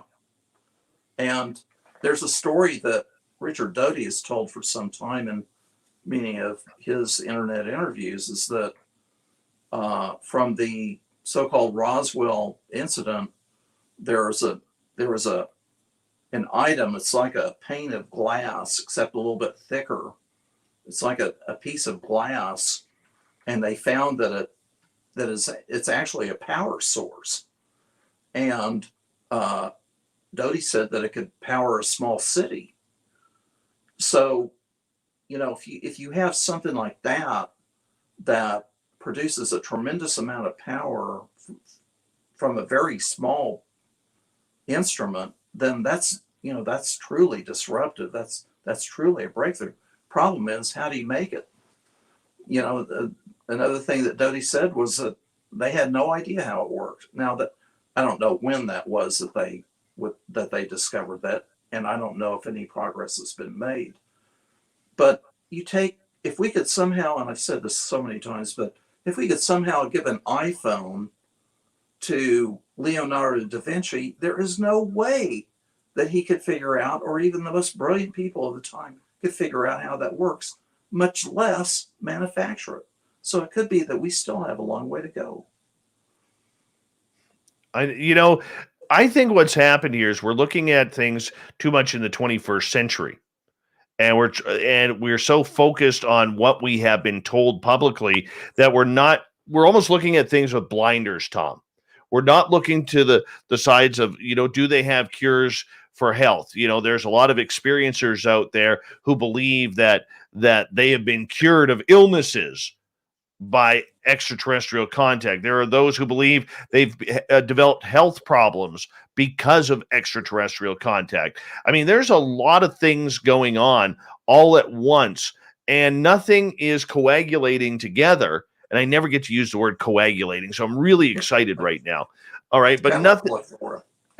Plethora is we can always fit in a plethora, but coagulating, that's a whole new realm for me, Tom. Whole new realm. But we're going to go there. Coagulating, the word of the day. Sorry, Clam. Anyways, the fact that is, though, Tom, we have segregated this entire issue. I think you would agree with that. The experiencers are not even in the conversation. The people who are filming UFOs are not in the conversation. The people who have been studying this subject for years or decades, not in the conversation. We're only focusing on the United States Navy. And the U.S. Air Force is not even in the conversation. Neither is the Army or the Marines.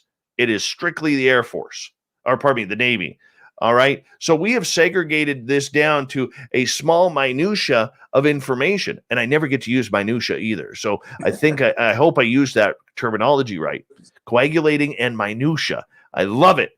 But the whole point that I'm getting at is here we are segregating this subject so tightly and breaking it down that I don't think that any of this is going to glue together for a long time, which I think leads to your assumption that this is a stepping stone process, and we're only on step one right now, or phase one. Am I reading that correctly? Yes, I think if we view it in those terms, like, is there some kind of long-term program to get the public ready for this whole notion? Then this seems like step one, because I don't know about you, Dave, but I'm seeing it as being very difficult for the DOD to get out of this at this point, to get out of having to say something like, hey, we have data. Okay, that's progress. It may not be as much progress as we would like in the UFO community, but it's something. It is a step forward. How do we keep the ball rolling to get the information out? I think that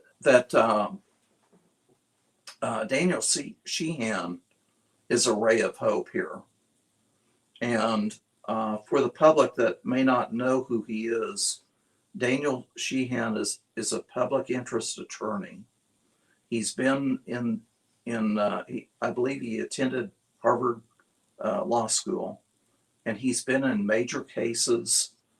He worked with F. Lee Bailey's firm for a while. He was involved in Watergate. He's been involved in the Karen Silkwood case. I think currently he's helping certain Native American tribes with some of their problems, and he's very interested in the public interest angle. And he's taken on this cause with Luis Elizondo, and he's also associated with Stephen Greer. Now, what's happening is, I think that Daniel Sheehan is guiding Lou Elizondo into this DOD maze through the Inspector General's office, and they're going to try to find out what are they actually doing over there in terms of collecting information. And he explained this in another interview that just came out a couple of days ago, but can they get a hold, can Sheehan and company, can they get a hold of enough information that they can take to a court and appeal for so-called relief? In other words, a judge would decide that somebody somewhere in all of that matrix has got to release some information, okay, and verify it and confirm it. And I think that's a hope for us. I think that we as citizens, we've done the best that we can within our abilities. We have people like John Greenwald, who has spent many years dragging documents out of the government, but we haven't had a public interest attorney that knows what he's doing, that has the experience, that understands how the levers of power work over there. And I see this as a possibility, Dave. I got a question coming from Chrismo in Austria, pardon me. And Chrismo is asking, is the distraction the whole point of the task force? Not only money, but maybe? Is the task force a distraction? Is that what he's asking? Yes.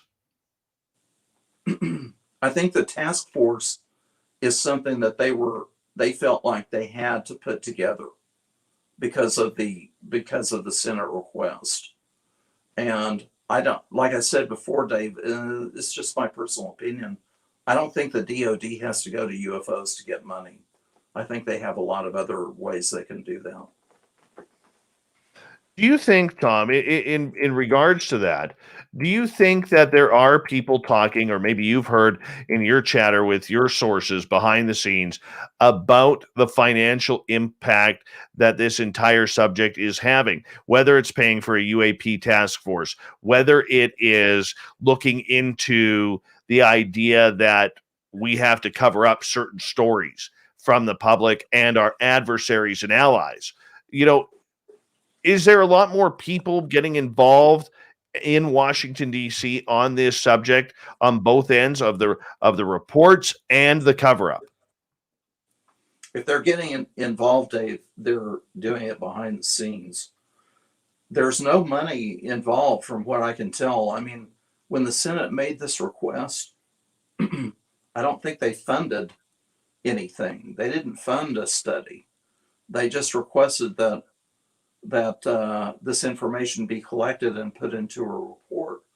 And we hear the usual complaints that we always seem to hear on the government side, that they're understaffed and underfunded to get this work done, because the people over there doing their regular jobs, they have a million other priorities that they have to attend to besides this. So I'm sure they're doing the best they can with what they have, but I don't think any money has come into the equation yet. Now, when we look back at ATIP and OSAP and all that, and Harry Reid and the 22 million, there was a little bit of money there, but that's pocket change in the government world, 22 million. But even then, I think I heard one complaint, it may have been from Senator Rand Paul. What the hell are they doing spending 22 million on UFOs? You know, you're going to have that aspect to it too. If you get into trying to fund publicly, UFO studies, you're going to encounter opposition on a political level. I got a great question here from Carbine's Right. Will the big hedge funds get hints on the contents before the 25th? How will they react? Safest option for them feels like selling. Market going down? I don't even know if they're aware of that, of this stuff. I mean, maybe some of them are, and there are some very, very, very smart people in Wall Street, of course, but I don't even know if this is on their radar screen, to tell you the truth. I mean, there's got to be more to this that's connected with the economics and the financial elements and dynamics of the markets than just the government coming out with some report about UFOs. In other words, what I'm trying to say is, if Lockheed or some other aerospace company came out and said, we have a breakthrough in propulsion that we're planning on bringing it to market by 2030, then yes, that would have an effect on the financial markets. It would definitely have an effect. But just because a couple of senators requested a report about UAPs, I don't think that's not gonna move the hedge funds, not yet. Tom, what if nothing happens on the 25th? We get nothing. We get the same verbatim that we have been hearing for the last 2 years. Yeah, and that's entirely possible. In fact, I think that's if I was running it from their side, that's what I'd do. I would promulgate the same old line. Yes, we have some data that's interesting. No, we don't know what it is. There's no proof that there's anything extraterrestrial or that spacemen are involved. And everybody go back home and go back to your regular jobs. There's nothing to see here. Okay.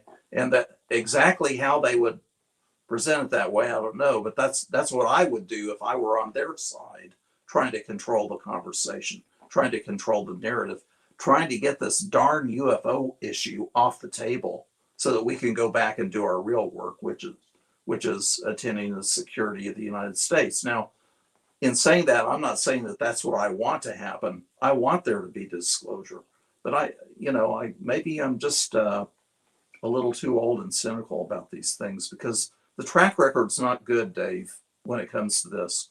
When it comes to the Project Blue Book Special Report number 14, when it comes to the Robertson panel, when you look at the Condon report in the late 60s, and you look at even the work that was done on Roeswell, the Roeswell report and the Roeswell report case closed. We don't have a single example, not one, of the government coming out and being encouraging about the UFO problem. Now, but I do think that we have a possibility. There's a little crack of light here, and I think there is a possibility that we might have a baby step forward. What would be that baby step? Admitting that they have data that they can't explain, instead of explaining it. You know? But I mean, what more do we need, though? Okay. We've had astronauts come out and say that they saw things. We have people out there who claim that they've saw and experienced things. We have government officials claim to say that they have seen things that are unexplainable. We have all the information that we need. We know the media has dropped the ball in this story because they've never wanted to run this story. We know the government is into deflection. We know the military is into deflection. We know the banks and the finance companies don't really care about this unless there is some sort of hidden technology, and quickly go buy your stocks in Boeing or Lockheed or any of those. So what can really change here outside of saying there is an extraterrestrial presence on this planet, much like Robert Bigelow said on 60 Minutes in 2018 that no one paid attention to, Tom? It's because Robert Bigelow is a private citizen. Robert Bigelow is not an authority. I mean, I'm not saying that as a criticism or as a dig on him. The authorities in society, the authorities are Harvard and Yale. The authorities are CBS and CNN and the New York Times and the Washington Post. The authorities are the National Academy of Science. The authorities are the top academics in the world. The authorities are the people that run the national security state. They're the people that have to come out and say that UFOs are real. Okay? And until they do, we're left to our own devices. We're left to speculating and depending on hearsay and going by the indications that we have. We feel like we may not know, but we have strong reason to believe. We have strong reason to suspect that something is going on. Something very, very important is going on. But nothing is going to change until some authority confirms it. And Dave, look at it this way. You know, recently we've gotten some videos that have come out. They're grainy. We don't have something that's unambiguous. We need things that are unambiguous, that you can't deny.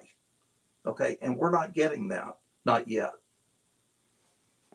I think we do have that, Tom. They just don't want to give it to us. Luis Elizondo and Chris Mellon have both stated on numerous occasions that they have longer videos, clearer videos. Elizondo said on this show a couple of weeks ago that they do plan on bringing out another video that is very, very interesting, as he put it, much more interesting than what we have seen so far. And I guess we have to wait for Jeremy Corbell to release that because it's Jeremy's turn on the video list. So, I mean, we are definitely seeing that, all right, in the regards to what's coming. The question is, okay, for you is what difference does it make, as we got about 90 seconds here to go before we go to break here at the top of the hour? Well, don't get me wrong, Dave. I'm not saying that unambiguous evidence doesn't exist.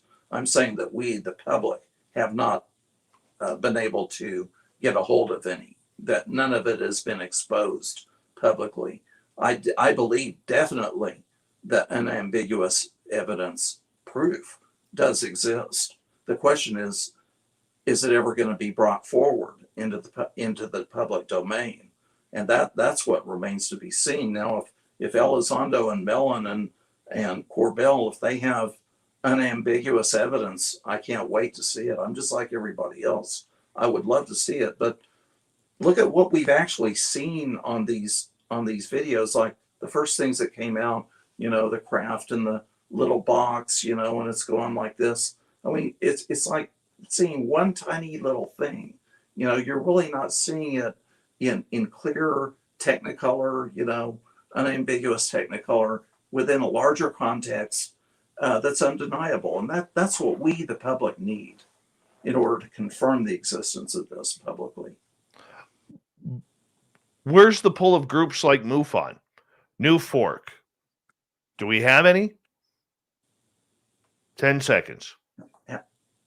How much pull do the civilian groups really have? We try our best. It's a good answer. Solid answer. We have Tom Whitmore for another 30 minutes here on Spaced Out Radio. We are talking the business of UFOs. Is it a business? Is it something we need to pay attention to? How is it going to affect each and everybody on this planet? How does it affect your bank account? How does it affect your neighbor if the news comes out? Are you ready personally for aliens? Many will say yes. The majority will say, not right yet. We'll be back with Spaced Out Radio, Hour 3 next.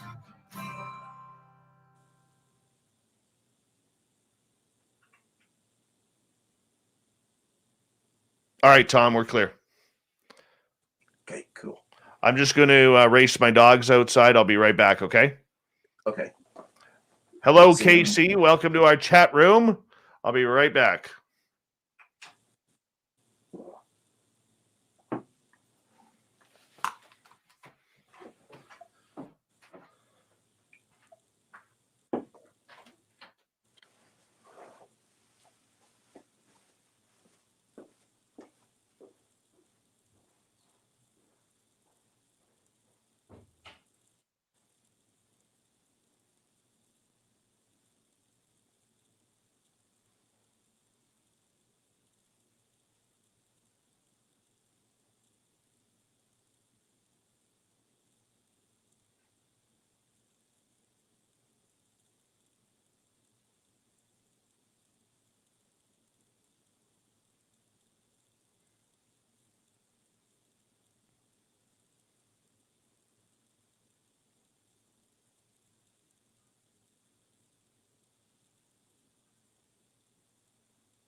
All right, Tom. Let me just switch you there.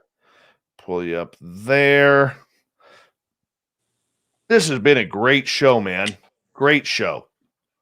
Well, thanks. I hope I've helped. Yeah, we're gonna. I was thinking when I had my dogs outside, and by the way, it's really cool because the closer we get to the solstice, it's still really cool. It amazes me every year, like where I live, can still see the daylight in the north. Uh-huh. Do So you ever see the northern lights where you live? yes, Oh, that must really be something. yeah. I've missed them the last few times, but people in my area get excited when there's a solar flare. Let me tell you that. Oh, yeah. Well, we're always hearing about that, but nothing's blown up yet. Right. Michael Morris, I have a German Shepherd and a German Shepherd Cross, two big guys. Hey, Grandmaster, what's happening? All right, we've got about a minute here. I think I'm going to sneeze. I'm not sure. Yep, I'm going to sneeze. Excuse me. Bless you. Thank you. And yeah, it's I think it's going to be a good time, Tom. I really do think it's going to be a good time. Susan, I take my dogs out at the top of the hour, not every 30 minutes. And you're way too new to our chat room to be giving me a WTF. Just saying. Yeah. What are the name of your dogs again, Dave? Shadow and Doug. Okay. I'm jealous. All right, we have 10 seconds. Big thank you once again to Jeremy, to Ed, to Linda, Madison, Andrew, Vinny, and Steve for the awesome super chats tonight. Really do appreciate it. It really helps out what we do on a nightly basis. Here we go.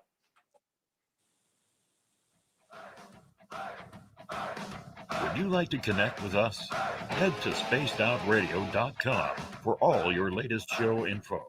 Now, back to Dave Scott and SOR. Here we go with the third and final hour of Spaced Out Radio tonight. My name is Dave Scott. Thank you so much for taking the time to join us. We really do appreciate earning your listening ears.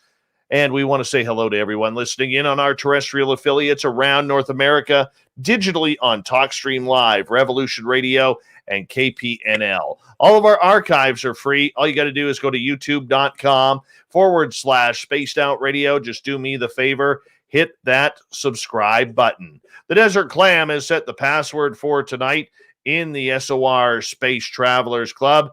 Holix. Holix is your password.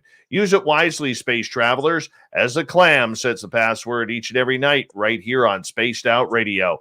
Our website is spacedoutradio.com, where we have a plethora of features for you, including rocking out to Bumblefoot and reading up on Captain Shirk's SOR Newswire. Follow us on Twitter at Spaced Out Radio and on Instagram at Spaced Out Radio Show. For the final time tonight, we introduce our guest. We have Tom Whitmore here. He is on the board of directors for MUFON. He is also a financial expert when it comes to everything to do with finances and investing. He spent better part of his professional career doing that down in the beautiful state of Texas. Tom, welcome back. Thank you, Dave. I've really enjoyed tonight. Thank you for having me. Our topic tonight has been UFOs as a business. Is there a business behind them? I look at the media, Tom. If we focus at the media, the New York Times, outside of 9/11, has never sold more newspapers than when they had the 2017 article that Ralph Blumenthal and Leslie Kean and Helene Cooper wrote. All right. Television shows have the highest ratings when they talk about UFOs or anything paranormal. All right. This is a money-making venture that people want to pay attention to and people want to invest in. There's a reason why Coast to Coast AM has been on the air for 32 years. There's a want for this type of genre and this type of conversation on television, in the media. News channels literally have seen their ratings go up huge when Lou Elizondo or anybody is talking UFOs. How far into this UFOs as a business are we, where we're starting to see people financially gaining from this and corporations financially gaining from this? It'll be interesting to see if they really catch on, Dave. If they think their ratings are going to go up, if they think their listenership is going to go up, if they think they're going to be able to sell more advertising and they can charge more, their advertisers more money. It'll be interesting to see if they catch on to this. But for the really truly major media like the New York Times, I don't think that they want to be a UFO newspaper per se. And same thing with these other major media outlets. But if the executives are paying attention, they've got to be noticing that it does have an effect on their ratings. Now, I heard many years ago, and I don't know if it's still true, but the two things that people wanted to see on the internet were pornography and UFOs. And a lot more people enjoy the UFO topic and are interested in the UFO topic than want to admit. There are people in government that are interested in it. There are politicians that are interested in it. There are probably even academicians and scientists, top scientists, that are interested in it, and they don't want to admit it. So yes, there's a possibility that there could be an economic impact if the UFO issue becomes more prevalent in society. I'll tell you one thing, Dave. We in the UFO field, we like to think that the CIA and these intelligence agencies watch us and monitor us. But let me tell you who does monitor us, and that is Hollywood. They watch us very closely. And if we go back in history, back to the 80s, back to the time of Close Encounters of the Third Kind, and all of the movies that have come out since then, all of the television shows, the reality shows, the X-Files, that is where I see the most economic activity going. All right. And if companies are willing to invest in that, you got to tip me off to this, because I could use some sponsors, Tom. Yeah, right. But you can only benefit if the UFO issue really becomes more prevalent in the media and in society. You should be able to benefit from that, Dave, with your advertising, in selling advertising. I hope so. Because, I mean, let's face it. What other spin-off businesses do you see coming from this genre? Where do you see it heading? If it really took root, I'll tell you something that needs to be done, and that is the psychological community and the psychiatric profession need to get serious in studying and understanding the abductees and the experiencers. And the experiencers and the abductees, they need to be evaluated. And I'm not saying they're crazy. I'm saying that they need to receive legitimate medical attention in order for the medical community and the scientific community to begin to get an understanding of the kind of experiences that these people have had. And I think that even though it may not be a big corporate economic windfall, it could produce a trend in the medical community of really actual serious, diligent study of this aspect of the phenomenon. It needs to be done. The abductees and the experiencers, they need to be evaluated, they need to be counseled, they need to be tested, they need to be regressed properly. And I think that could really make a big difference. I'm curious to see what people are going to do. Where are they going to put their money? Because people always put their money where they want to, feel that they either want to support or invest in something. All right. We saw it with the Stars Academy when they came out within a couple of days, they had raised $2.3 million. Unfortunately, that seems to have tanked. But there are very many people out there who are willing to put, as much as they can afford out there to try and get this topic going. And because of their love and support of what they want to do with UFOs to see it come out more. Do you see investments in any sort of UFO technology potentially coming out if the June 25th report all of a sudden, say, comes out and says, we do have alien artifacts from crash retrievals? Dave, I have a friend who'll go unnamed, but that really follows several of these ventures that are developing energy sources from what are truly unorthodox originations. And there are a couple of these companies now. They've obviously received some funding to get where they are. And one or more of them are close to a breakthrough. They've demonstrated proof of concept. And you get into the question of, how do you bring that to market? So let's say that the UFO issue really becomes much more high profile because of this report and because of the attention of the media. Then maybe some of these venture capitalists will look at a couple of these companies that are working on producing more power in different ways than we're accustomed to. I could see something like that happening. So could others. But is it plausible, Tom? That's what it comes down to. Is it plausible? Is producing more energy plausible? You mean other than using fossil fuels? Is that what you mean? Right now, we're trying on energy, but even going back to Nikola Tesla, if we believe the story, and we'd all love to believe the story, that he did create a way for free energy. And if the extraterrestrials are using any sort of free energy, what is that going to do to society?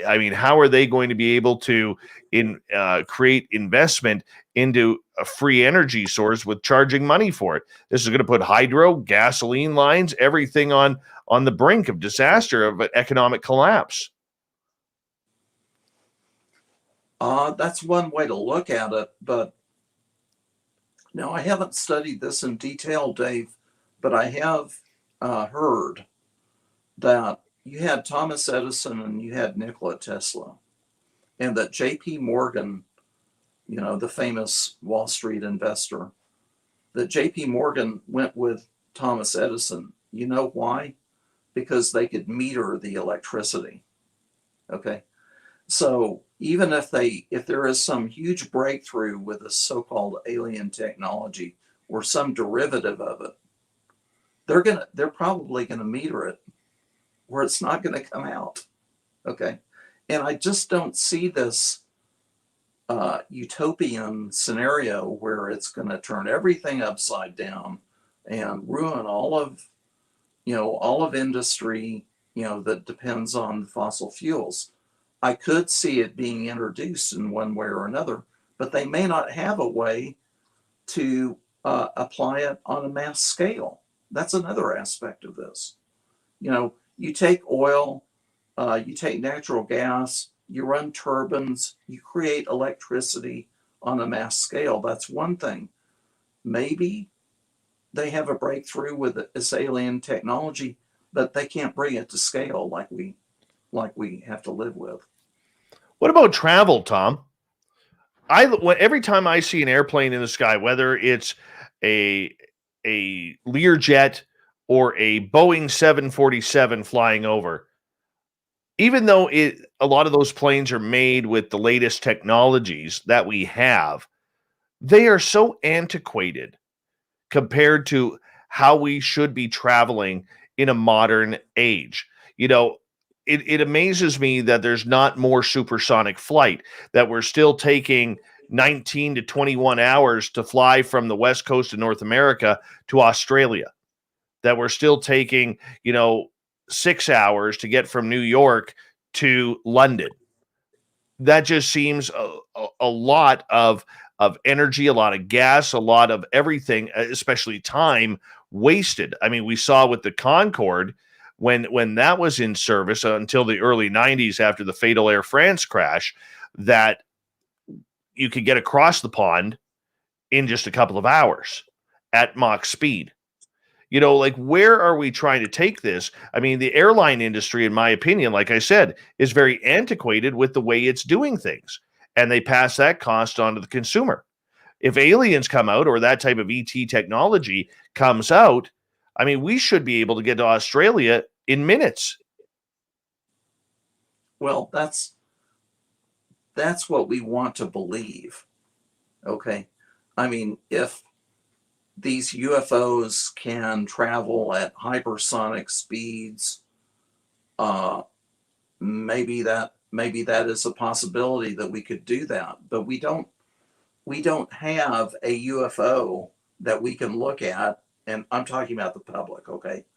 We don't have a UFO that we can look at and analyze and demonstrate that we can go from San Antonio, Texas to Melbourne, Australia in 30 minutes, We don't have that.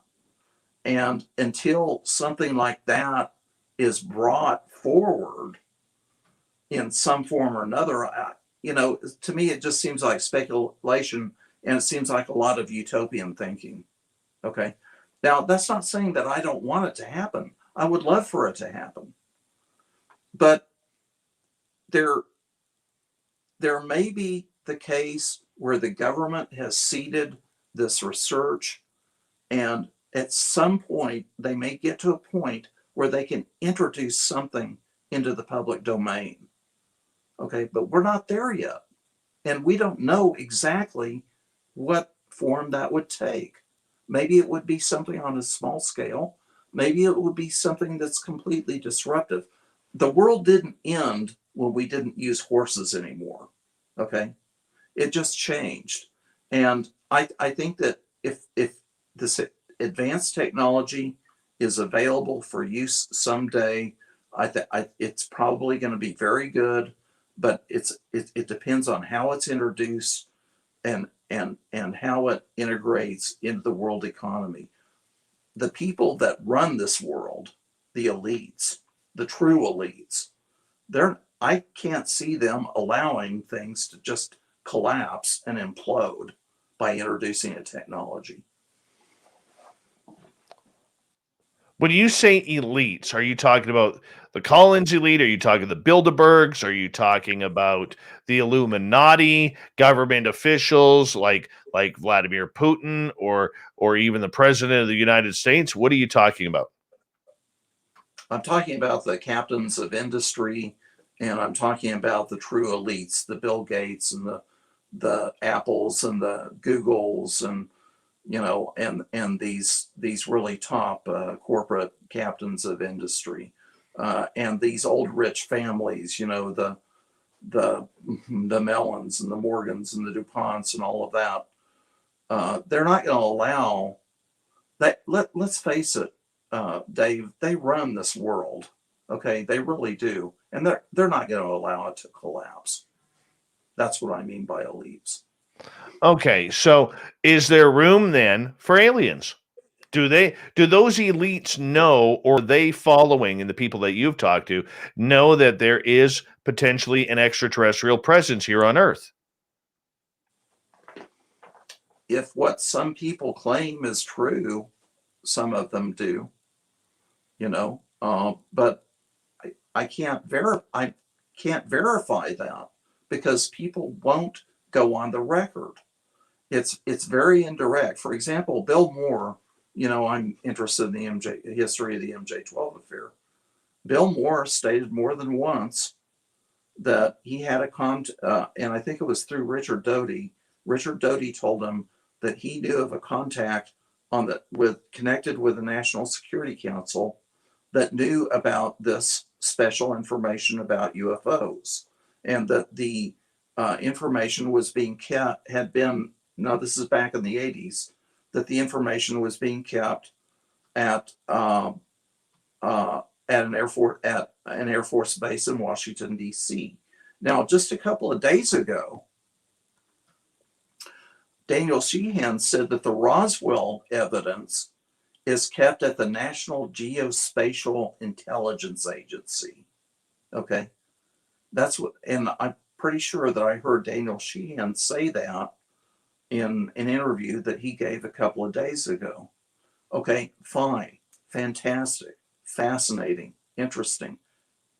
Where is the evidence? That's what we need. Okay, where's the documentation? We can talk, we can speculate until we're blue in the face, but we need documentation. We need evidence. We need proof. What kind of more proof do we need coming out of, as we got about 4 minutes left, Tom, what kind of proof do we need coming out of June 25th?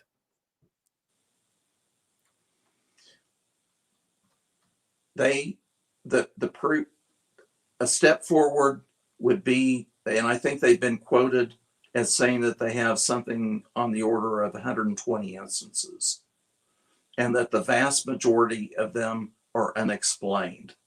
Okay, that's what came out in that New York Times article. And Daniel Sheehan pointed out that if only the vast majority are unexplained, that means some of them are explained, and maybe it is technology that the US or one of these countries actually has. That could be a very interesting point. But I think the most that we can hope for, and I'm speculating because I don't know, but common sense tells me that the most that we can hope for is that in this report, they state that we have data gleaned from whatever, satellite imagery, signals intelligence, whatever, that indicates phenomena that have occurred, that we've documented, that we've noted, that we've tracked, that we cannot explain. That's a step forward. It is a huge step forward. Can we get there, Tom? Because I'm on the field, without trying to sound like a pessimist, I'm on the side of that we're not going to get much on the 25th. I am 100% prepared for disappointment.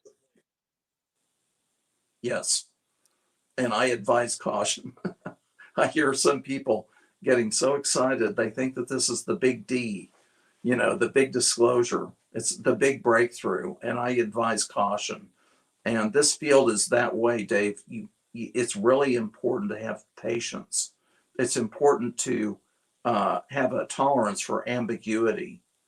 It's important to not expect too much, to be realistic about this. And it's not that I don't want it to happen. I would love for it to happen. I've been wanting it to happen, for the last 30 years. But that tells you something right there. It's been 30 years. Okay. It was 30 years ago, Dave, that I woke up in the middle of the night and I realized that this is real. This is serious. The public needs to know about this. And 30 years since, I'm still waiting. So overall aspect, June 25th, your message to the public is, don't be selling everything off because we're not going to learn about aliens.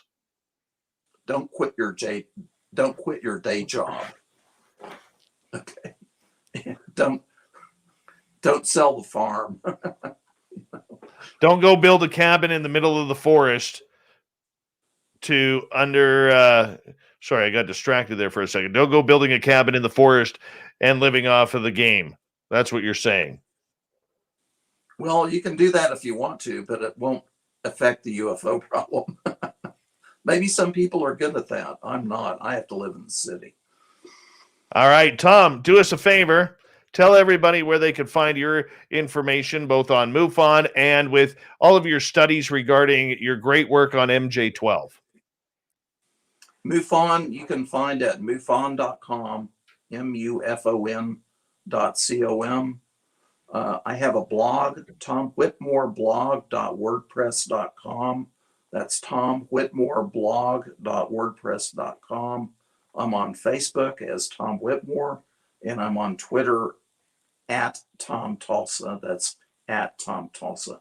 Dave, thank you very much for having me. It's been a pleasure, and I really appreciate you having me on the show. My friend, it is always a pleasure to have you on Spaced Out Radio. I think for a lot of people who may not know, Tom is somebody who I consider a very big confidant in this field. And when I need to process information, because my mind is all over the place, I use Tom as my focus. And he's the one who calms me down and literally gives me a little conk on the head and said, Dave, slow down, man. You're going too fast. You're overthinking things. And I love you for it, Tom. You mean the world to me, and I appreciate you being a part of this show. Thank you, my friend. All right, I'm going to get you to hold on right there. Tom Whitmore, everybody. Coming up next, we have the SOR Newswire. We have the Thought of the Dave. Stay tuned. Spaced Out Radio continues with the final half hour tonight, right after this.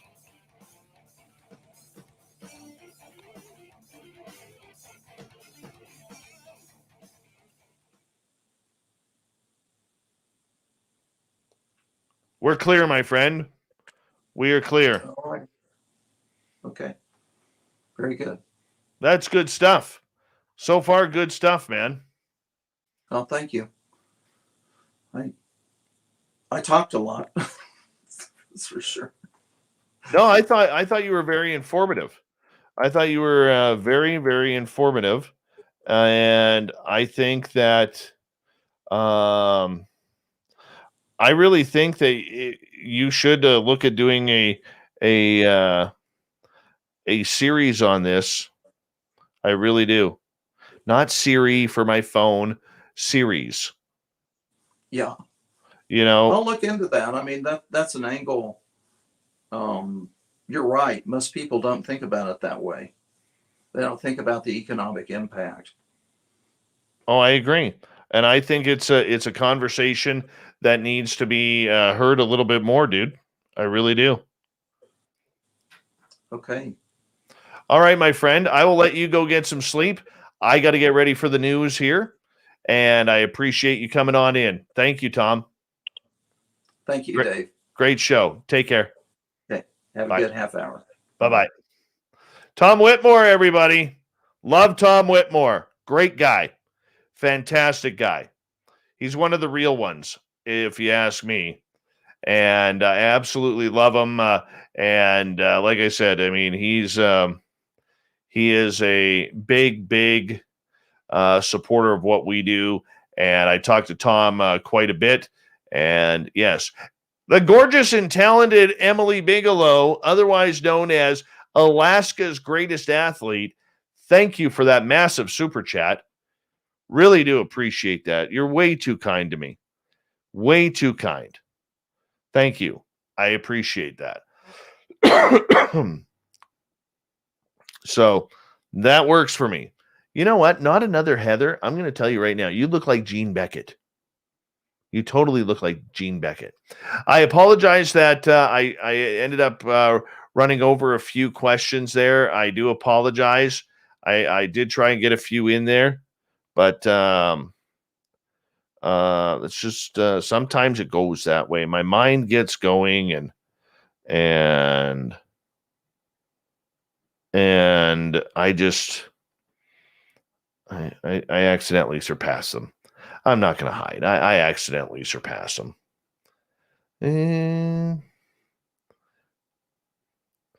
Jean Beckett and not another Heather. You kind of look alike. There's Jean Beckett.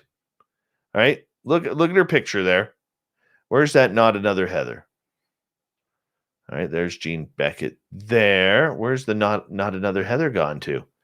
All of a sudden it's disappeared. All of a sudden out there. See? They kind of look alike.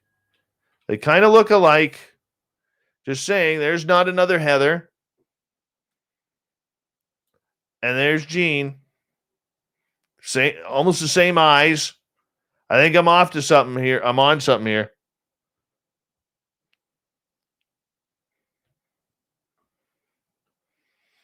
I think so.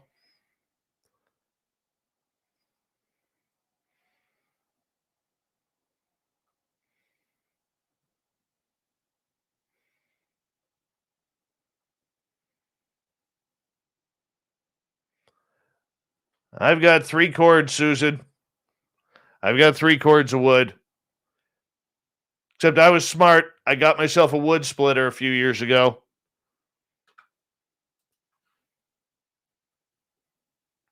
Nikki, I apologize. I totally forgot about the book question.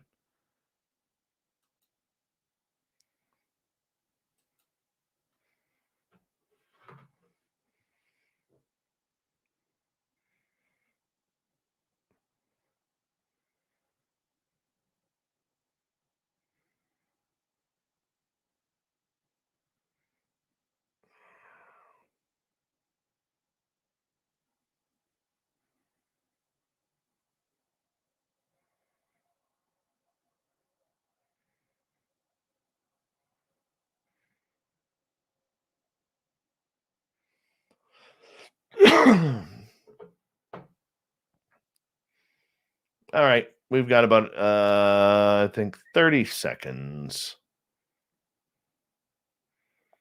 30 seconds.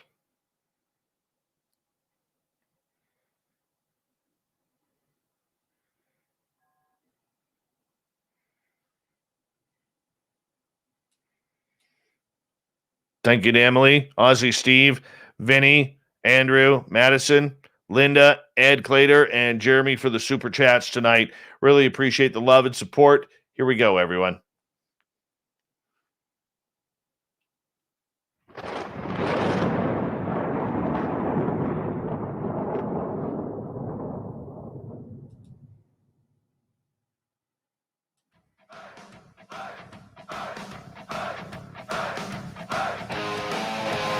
We rounded third. We're heading for home tonight on Spaced Out Radio.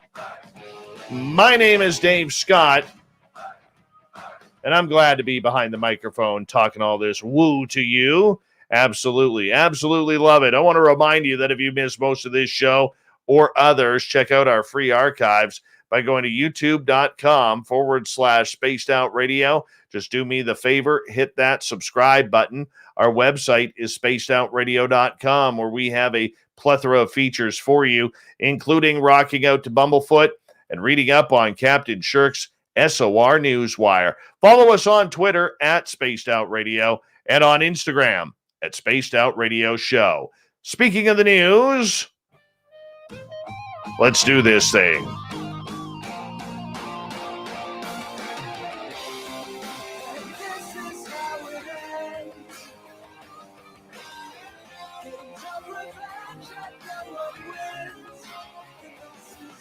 The news is always changing, which is why we bring you the SOR Newswire at the back end of every show, where we get to the weird, the strange, the wacky, and sometimes the incredible.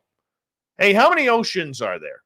You got the Pacific, you got the Atlantic, you have the Arctic, and you have the Indian. 4? Yeah, that's it. What do you think about a 5th ocean? Well, National Geographic has announced it would recognize a new southern ocean in Antarctica, bringing the global total to 5. The National Geographic, a nonprofit scientific and educational organization whose mapping standards are referenced by many atlases and cartographers, said the Southern Ocean consists of the water surrounding Antarctica out to 60 degrees south latitude. National Geographic Society geographer Alex Tate said scientists have long known that the waters surrounding Antarctica from a distinct ecological region defined by ocean currents and temperatures. Tate says that the span of water is yet to be officially recognized as an ocean, but by the relevant international body. But we thought it was important at this point to officially recognize it. People look at us for geographic fact. How many continents? How many countries? How many oceans? Up until now, we've said 4 oceans, Tate said, referring to the Arctic, Atlantic, Indian, and Pacific. Well, the U.S. Board of Geographic Names, a federal body created in 1890 to establish and maintain uniform geographic name usage, through the federal government already recognizes the Southern Ocean as occupying the same territory. But this is the first time National Geographic has dumped so. Attempts to ratify the boundaries and name of the Southern Ocean internationally has been thwarted. Oh, big controversy here. The concept was proposed to the International Hydrographic Organization, which works to ensure the world's seas, oceans, and navigable waters are surveyed and charted in 2000, but some of the IHO's 94 members dissented. Despite that, Tate said it was important that the National Geographic christen the water area. We think it's really important from an educational standpoint, as well as from a map labeling standpoint, to bring attention to the Southern Ocean as a fifth ocean. So when students learn about parts of the worlds and the parts of the oceans, they'll learn it's an interconnected ocean.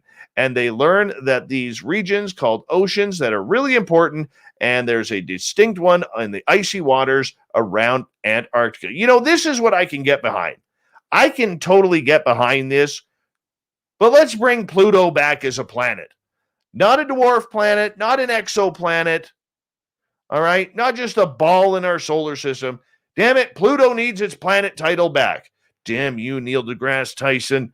All right, bring it back. We need Pluto. We need Pluto. It's all that matters right now. I'll accept the 5 oceans. That's actually kind of cool. Very cool. But we need Pluto back as a planet in space. Would you agree? We all grew up that way. Why screw with Pluto? What did Pluto do to cause you scientists harm? Drives me nuts. Absolutely nuts. Here's a cool one. An 82-year-old man built a bench for his wife in 30 minutes after counsel plea is ignored. Manuel Sudo took matters into his own hands to provide resting places for his wife on daily walks in a Spanish town. Whatever the rustic bench that sits on a street in the northwest Spanish town of A Estrada may lack finish and elegance, it makes that more up in devotion that went into the creation. The pale wood seat was cobbled together by Manuel Sudo, an 82-year-old retired lathe operator. Yes, he did it out of the love of his wife, so she had a place to rest on their daily walks. Maria Sudo, who is 79 and has osteoarthritis, walks with a cane and finds her morning exercise increasingly difficult. After efforts to lobby the local council to install benches along their usual route, and it came to nothing, Sudo took matters into his own hands. Didn't protest, didn't argue, didn't burn down any buildings. What he ended up doing was building benches in his do-it-yourself shop. The bench took me about half an hour, he says. I got some wood, but I had a saw at home because I still have my workshop. It was just a matter of sawing and nailing, and I finished almost straight away. Sudo admits the finished product could do with a bit more sanding and some varnishing, but says it's sturdy enough and does the job. A local shop owner gave him permission to put a bench outside of his store, and it was installed overnight last week at the surprise for Maria. When she saw it, she was delighted. I got a kiss and a hug, her husband said.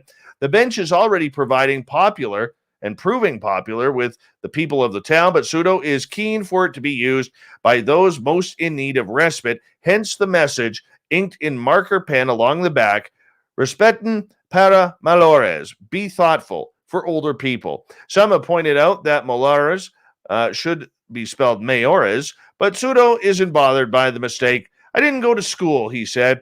I started working when I was a child and worked all my life, just like my wife. The poor thing has never stopped working. Sudo jokes that his guerrilla seeding efforts could have consequences.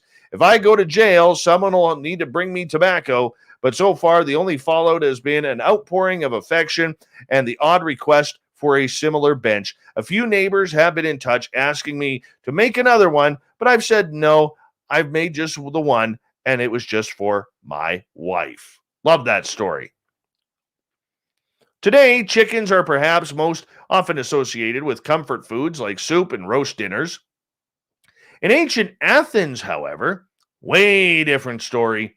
The owners of a 2,300-year-old ceramic jar containing the remains of a dismembered chicken appear to have used the animal for something far more sinister, a ritual designed to paralyze and kill upward of 55 people. This was meant to be a powerful curse, Jessica Lamont, a classic scholar at Yale University, has said.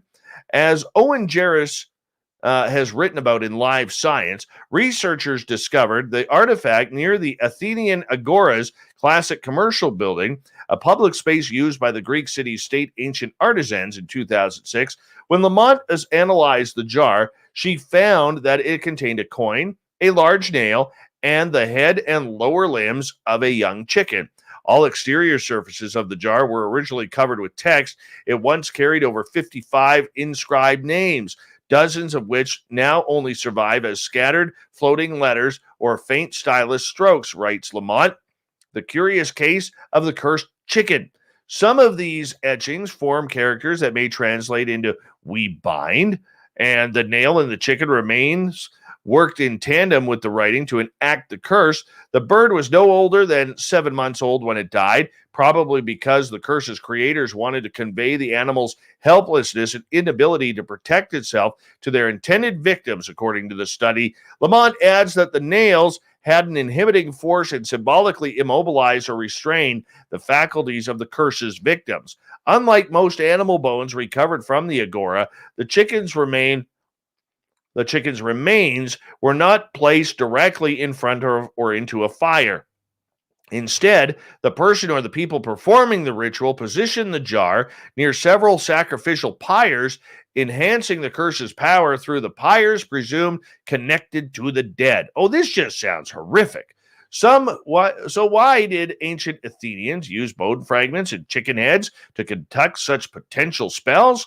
Well, Philip Bostrom pointed out that the ancient Greeks had 4 main reasons for cursing someone: to win a lawsuit, for business purposes such as hexing metalsmiths or bankers involved in ill-fated transactions, to win athletic competitions, and to express love or hatred. Go kill a chicken. You love someone? Go kill a chicken. I think we're a little antiquated. Or that's a little antiquated for that. A Virginia teen who said she was shocked after her dad dumped 80,000 pennies on her front lawn as his final child support payment is using the incident to make a positive impact in the lives of others. Look, this dad is an idiot. You don't do that to your child. You don't. Man up, pay your responsibility. Avery Sanford said that she was surprised and hurt when the pennies arrived outside of her Richmond home last month. It's not just my mom he's trying to embarrass, she told the outlet of her father, who says she has not spoken to in years. It's also me and my sister, and it's upsetting that he didn't consider that before he did this. According to Sanford, who is a senior at Deer Run High School, her dad dumped the pennies on the lawn right after she turned 18. When I was in the middle of the class, my dad came by, she explained to the outlet. He had rented a trailer, pulled up to the front of the house, turned the trailer on, and dumped out all the pennies onto the grass. Though Sanford did not witness the shocking moment, the teen said her mom was around at the time of the dumping. The incident was also recorded on home security camera footage. My mom came out while it was happening and didn't recognize him at first, and she asked, "What are you dumping on my lawn?" Sanford recalled to the outlet, and he said, "It's your final child support payment," and that's when she realized who it was. Despite being hurt by her father's actions, Sanford told the outlet that she wanted to turn the negative moment into something good. She and her mom ultimately decided to donate the 80,000 pennies to Safe Harbor, a shelter for those who are experiencing or have experienced domestic violence, sexual violence, or human trafficking. Turning around and donating that money to moms and children in need, I feel like it really turns this situation into a positive one, she explained. You can learn a lesson from it. Following this May 21st incident, Sanford's mom filed a report with Henrico County Police. The department confirms. Lieutenant Matthew Pecca said Henrico Police documented the incident. However, no charges were filed. Sanford's father, by the way, whose identity has not been publicly released, claimed his actions were the result of 18 years of build-up frustration. Yeah, you were a jerk. You were an a-hole. This is your children. Doesn't matter how pissed off or how much you hate your ex-partner. That's your children. Smarten up.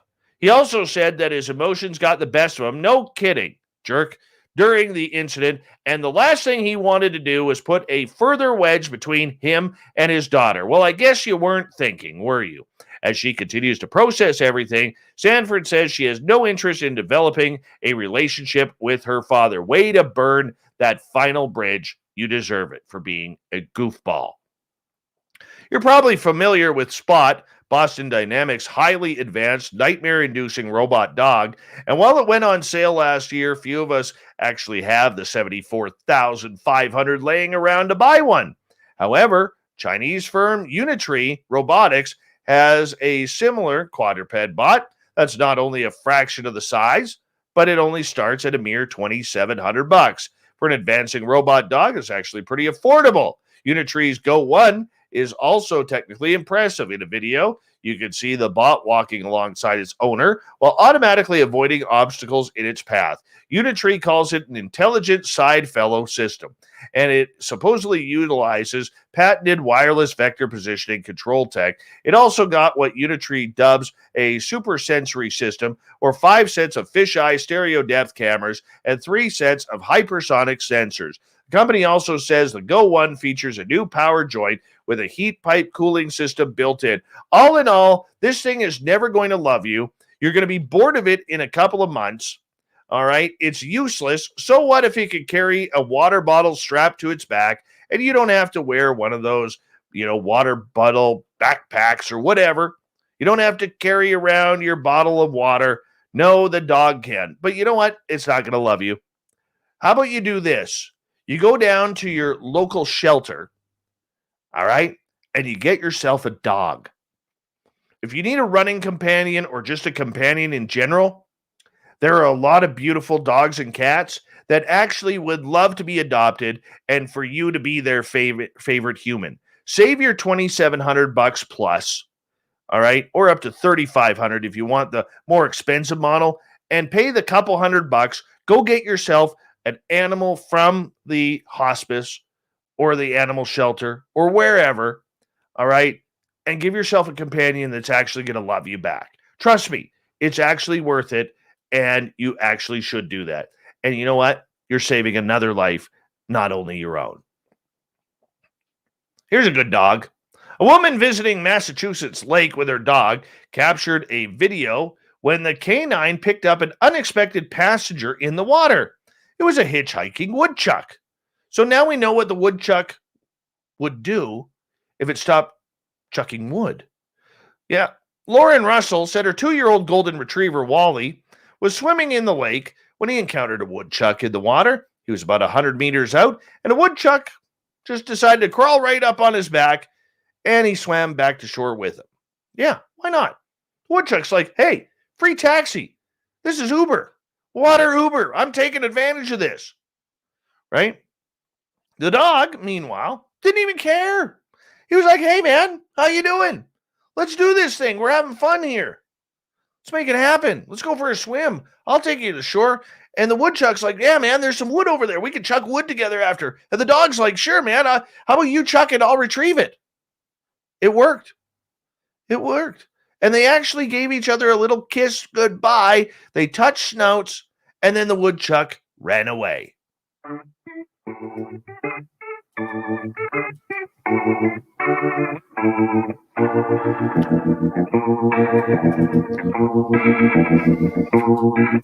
Thought of the Dave happens every night at this time, where we ask a question on our Facebook and Twitter pages, then read your responses on the air. Why? Because we love the audience participation around here. Today's Thought of the Dave is as follows. When do you think aliens will become part of the disclosure conversation? I don't think that's actually the question. No, let's change it. Let's change it. What are your thoughts on UFOs becoming big business? This is one we could sink our teeth into. Let's start with Dave. Like billboards on the side of ships, Pizza Hut advertisements on a pizza-shaped saucer? Why not? Ian, when we make first contact with aliens, how much is a gram over there? Oh my, Ian. Hashtag, love your local alien, but don't get caught. Chris, I don't know, but he does. Takes a picture of his dog. He did some big business under a tree, and I ran over it with my lawnmower. That happens every day at my house. Jeff, I think they have been a long time. A lot of money in symposiums, conferences, events, movies, books, experiences. Lots of folks making a living off of them for a long time. Kimberly, I thought they already had. And contactees, people in production and film companies, making a decent profit from the subject. And yes, with the respect to the ETs, it's literally about trade from what we have learned. Everett, I think it depends on how quickly Amazon can pivot their delivery model to include UFOs. That's Bezos' plan, right? Olga, where money can be made and business will exploit it to no boundaries until there are none left. Oh, that's just not nice. That's just not nice. You know, we got to be a little bit further along than that, shouldn't we be? All right, continuing on. Jeff, like in replacing airplanes for getting around? You betcha. No runways needed. New York to LA in less than an hour. Eric, hitting second gear now. Magnus, once full disclosure is made, I could see potential for commercial space flight. Sean, I see it happening. There is so much that has been put out there, real or not, in social media. When and if something big happens, merchandise will blow up. Uncle Dale and his power stash. Ancient Aliens seems to have done well. Jesus already is big business, Dave. All right. Well, we could go there. We can accept that. Let's head over to Twitter. Aussie, sister. I'm going to cash in and start an Uber Eats style food delivery business for hybrid children. I cannot work out who is cooking for those little sweeties. 13 ballads. For us or them, there's a Twilight Zone episode where humans end up as an alien Big Mac. Yuck. I had a Big Mac for dinner tonight. I'm going to be honest. It's been a while since I had a Big Mac. I missed it. Oh, did I miss it? Mike in Manitoba, people buy bottled water, so of course. Let's go to Cherry Pepsi Mike. Comes with the territory of pushing it into mainstream. If it ruins the conference circuit, all the better. And Jeremy, defense contractors will make untold bank from weapons developed because of a threat narrative. Interlock, the military-industrial complex, has never had a problem getting funds. If anything, acknowledging the phenomena could help shift funds away from technically difficult, expensive research that could be born obsolete. Evil Carl, I could possibly see agriculture and medicine and housing, but nothing with technology like weapons and spacecraft because we're not ready for that responsibility. They see us as kids. Mark, it already has, and it will grow even more. Final word tonight goes to Joe.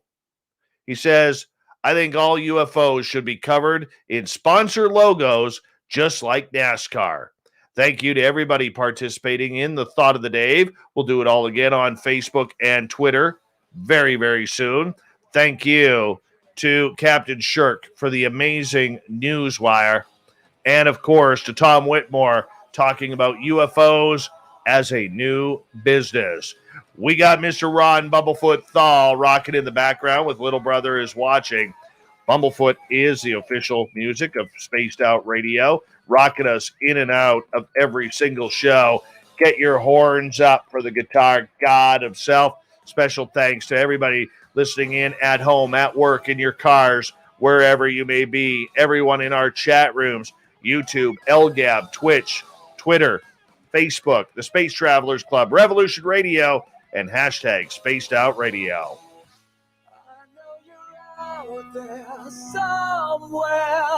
Remember, this show is copyright by Spaced Out Radio and SOR Media Ventures Limited. Thank you so much for choosing to share your evening with us, because together, my friends, say it with me, we own the night. Mr. Bumblefoot. We need a favor. We need you to take us home.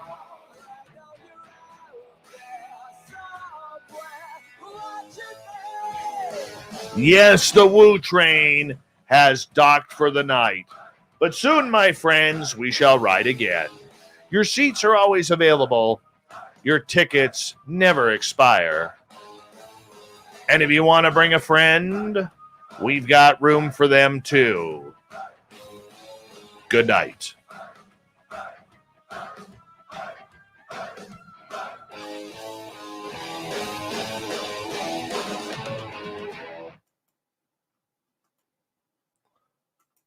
Solid show, people. Very good showing. Very good showing. Very nice.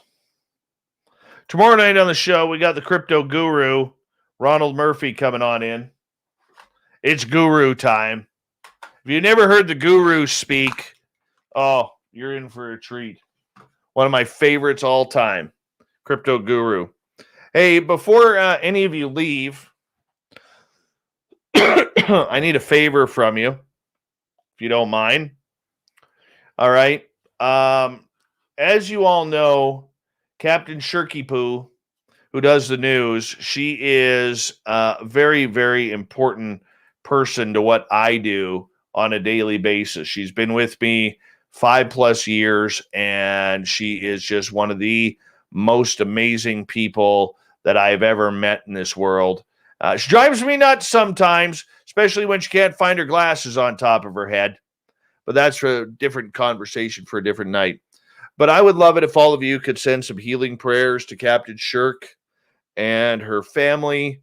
Gail lost her sister, and it was her last sibling. And Gail has no more siblings. She's, her parents have passed, her siblings have now passed, and she is very hurting right now and in a lot of pain. And, she's feeling all alone, a little confused, and she's shocked because of what happened with her sister, and she's really hurting. So I would ask all of you, if you don't mind, for somebody who's hurting in our Spaced Out Radio family, to send Captain Shirk a lot of love, a lot of prayers, a lot of healing, because she is going to need it. And I love Captain Shirk. She means a lot to me, and I talk to her every day, and I've talked to her almost every day for 5 years. And she's amazing. And the fact that she's hurting is hurting me as well. So if we could do us a favor and just send some thoughts and prayers to Captain Shirk, we'd absolutely appreciate it. Thank you, everyone, for understanding that, and I appreciate your love in this show, and for my team, and those people are very, very important to me, and so if you could do that, I'd appreciate that. Thank you, guys. We love you, Captain Shirk. We love you. I know you're listening right now. You're probably all teary-eyed. Your glasses, Gail, are up here, okay? Just letting you know, your glasses are up here. So if you're looking for them because everything's a little blurry like mine is right now, that's because all you got to do is go like this, and you can see. Okay? Thank you, guys. Katie, Tom was a great guest, down to earth in his thinking. Refreshing to hear points to areas of so-called news to pay more attention to. Yeah, that's good. That is good. Grandmaster, what is happening?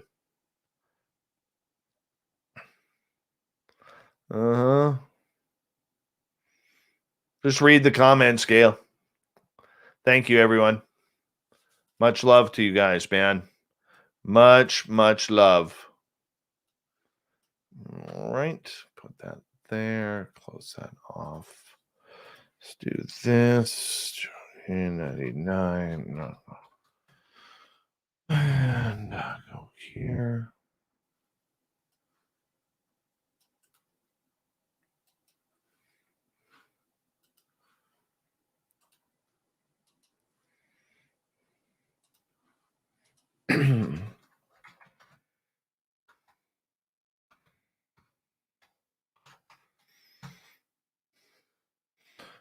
right, that goes there.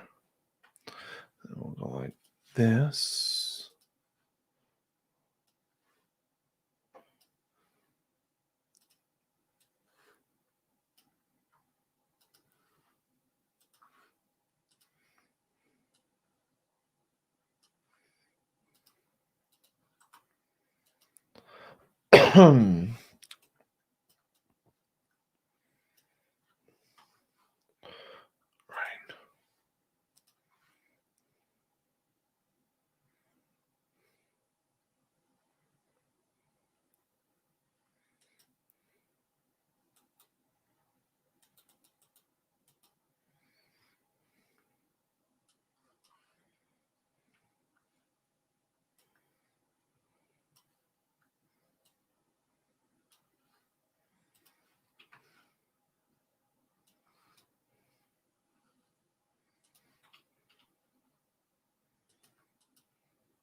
Let's see here. There's number 1 done.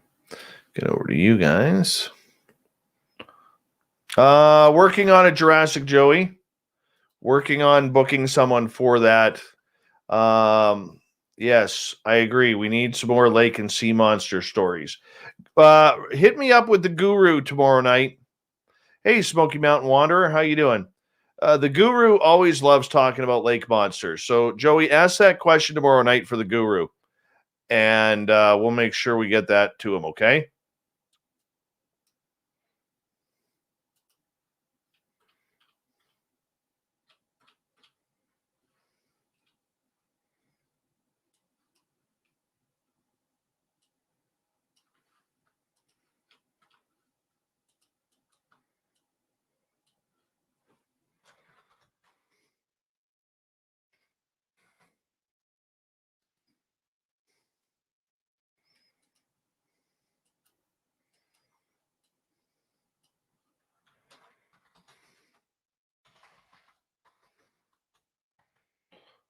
Hi, gorgeous Teresa. Hi, hairless primate. Good night, Jenny.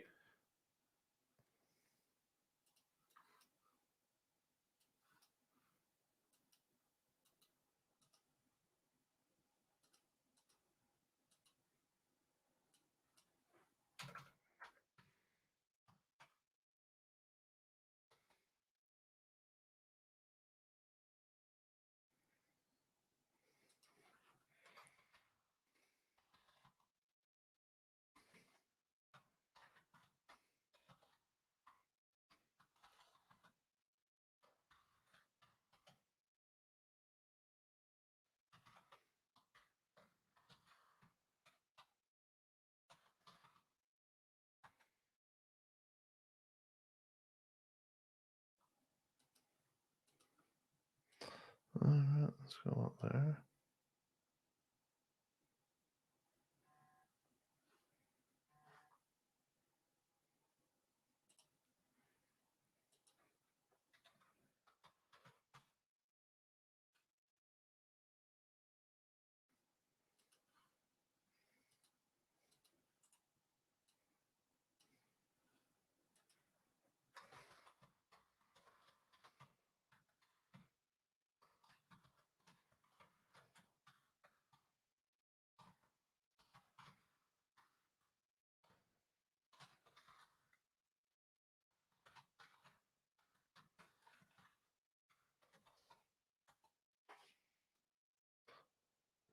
That's about right there.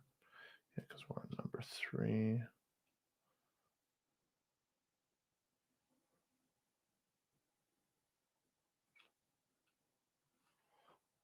Right there. There we go.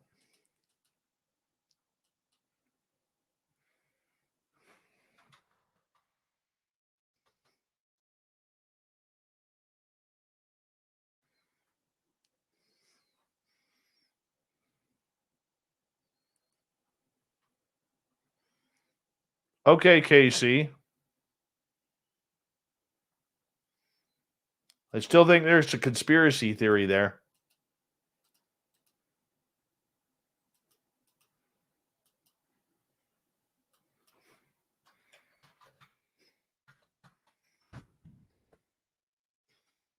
Hey, bombshell bomber. Oh, I'm sorry to hear about your auntie. Very sorry.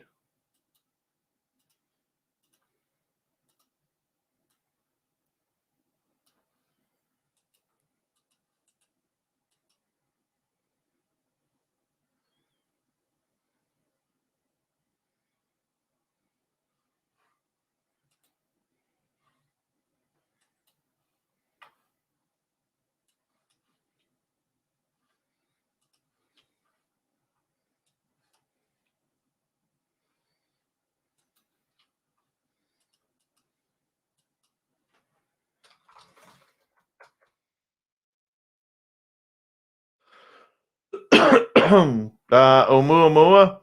I haven't heard. I think that's the one that asteroid that's supposed to come within a couple million miles. I don't think that one's alien. They've been tracking that one for a while. That's just my opinion of it. Not saying that there aren't aliens out there, buddy. I still do believe that Oumuamua was alien. That's just me. I agree with Avi Loeb on that one.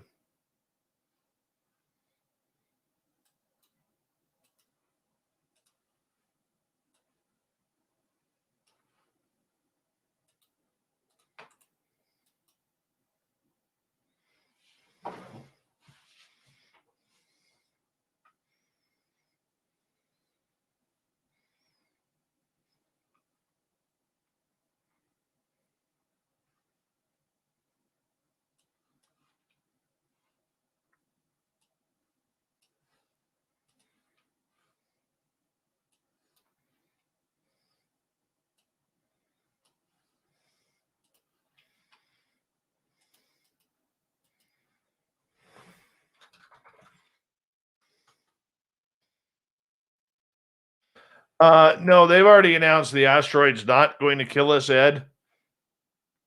It's not even coming close. Unless it makes a left turn at Albuquerque, then we're all screwed.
Thanks, Mr. Cowley. Mr. Cowley. Dun, dun, dun. Welcome back to the show. Oh, Mr. Cowley loves his spaced out radio. do,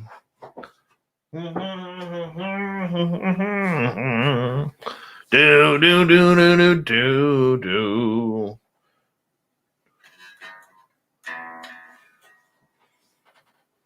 I didn't get to practice today. Didn't have time. God, everything was in a big rush today.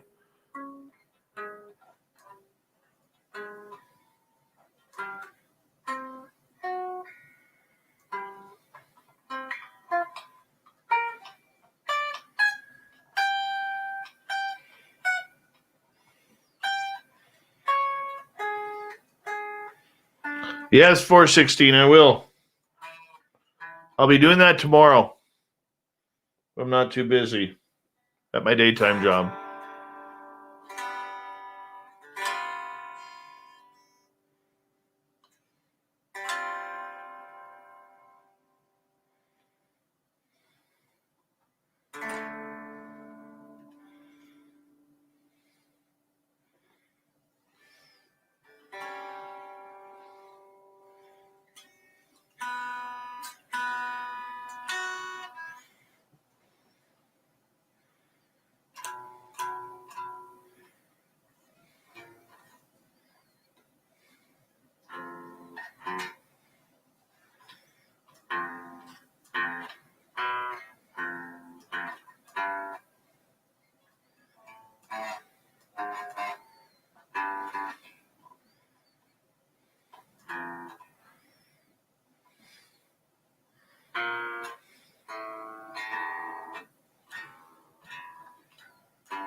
I am learning.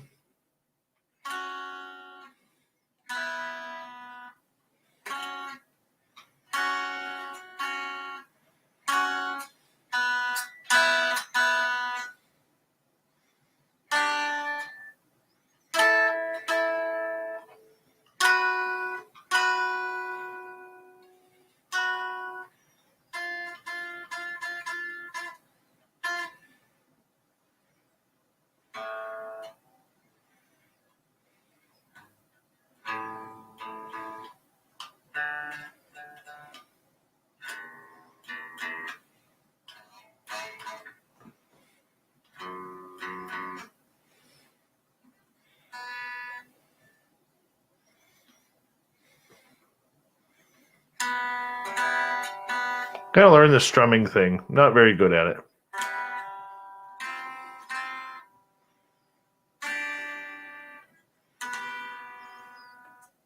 Oh, I can hit a G. G. G. E, F, G. B, C, D. And I'm going to assume this will be A, B, C. That string sounds out.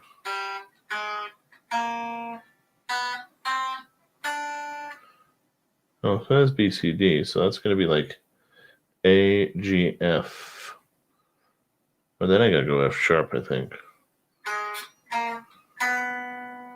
String sounds out.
I just want to learn to play.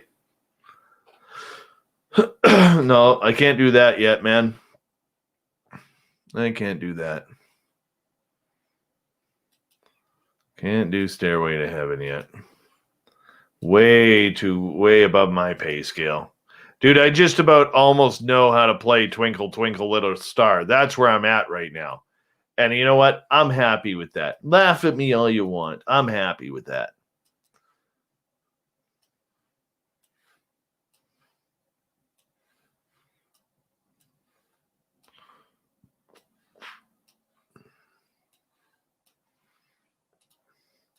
I'm actually really enjoying learning it. I really, really am. What are we waiting for? Okay, let's convert these. There we go. Now they're going.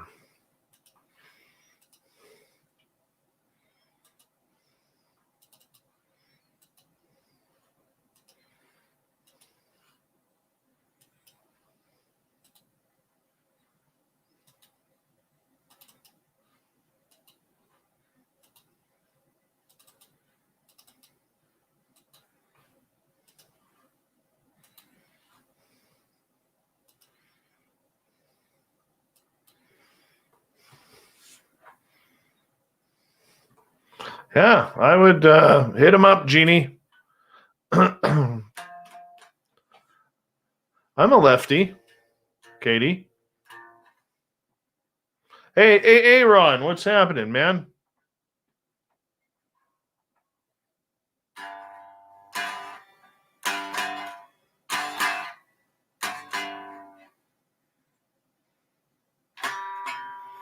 Come on.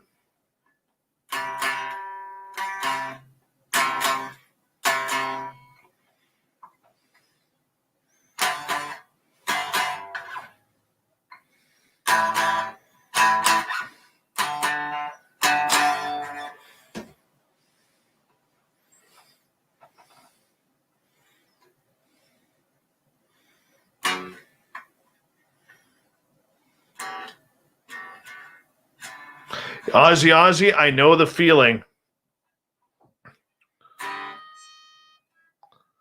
I know the feeling all too well, Ozzy.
I don't even know how to tune it to proper polar eclipse.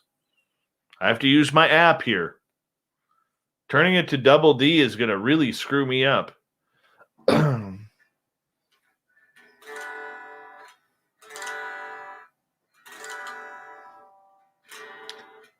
No, right now, Ed Clater, I am better than my son.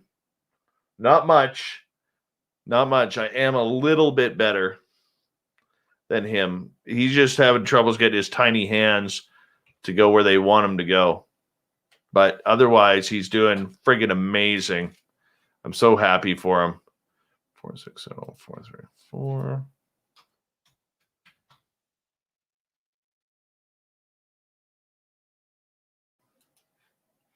Oh, look at that. A moth made it out. Oh, he's a big bastard, too. Really? Gonna go through spaz mode all because of the light. He's going absolutely haywire. Maybe you'll see him here. Hold on. Oh, yeah. Come on down. Come on over here. He's a big prick, too. You can see him in the shadows. See? Oh, oh, no. Oh, he's on the Texas. He's like that big right now. It's fucking gross. 086204. I gotta catch him and try and take him out. Oh, I hate that.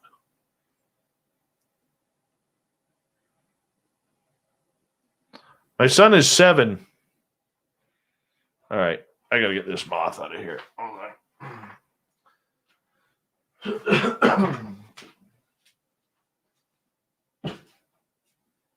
Get out. Get out. I want it here.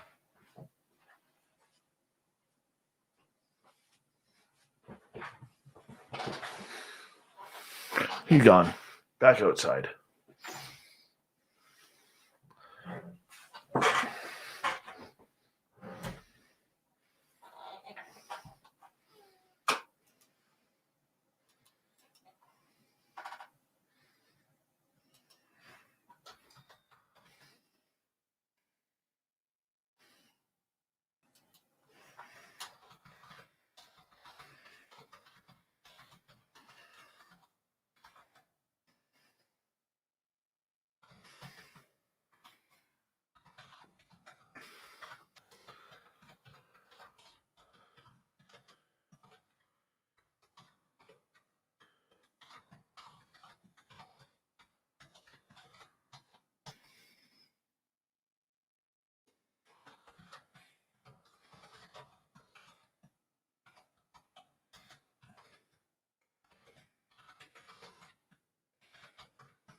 My hair looks good tonight. I'm not going to lie.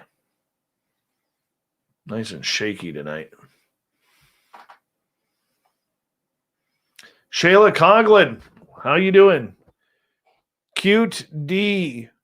Are aliens going to save us from COVID? No, because the Earth sometimes gets pissed off at the way we treat her, and she fires back. COVID's always been here. Remember that.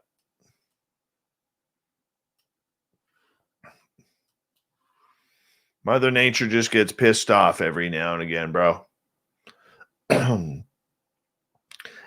since you're on Twitch making those comments, don't forget to hit that subscribe button. We'd appreciate that.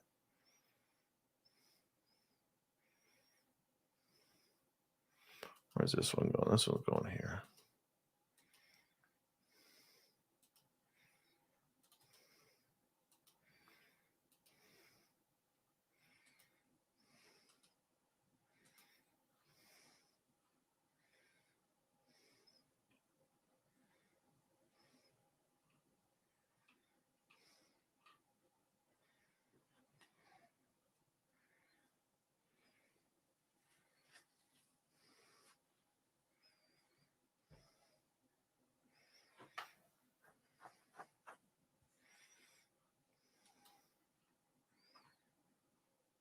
We usually talk, this is to QDD or Cute D on Twitch.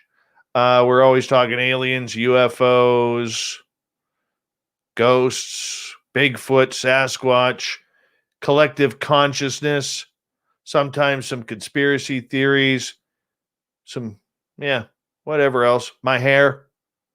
Yeah, my hair usually gets a lot of play.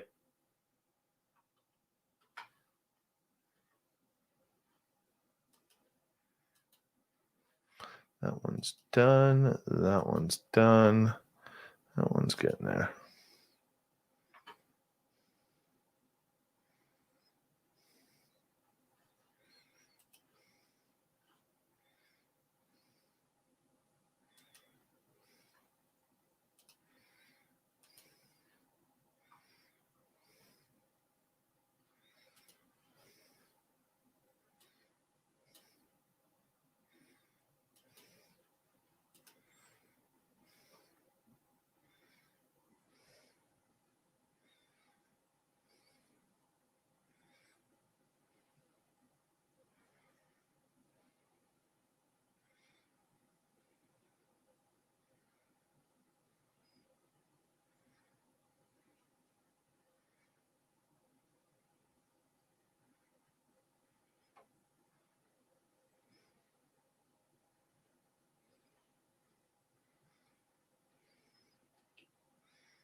Look at that. It's gray. Not much to say. Ouch. Ouch. That hurts, like right there. Punch me right in the chest about my beautiful hair. There is no male pattern baldness here. None.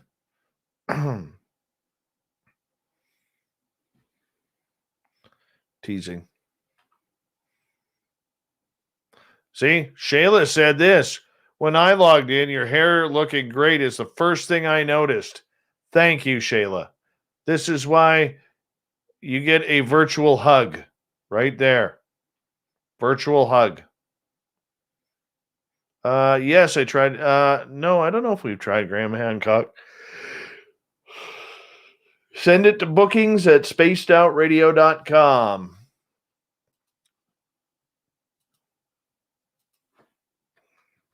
All right, tomorrow night on the show, we're going to have the crypto guru, Ronald Murphy.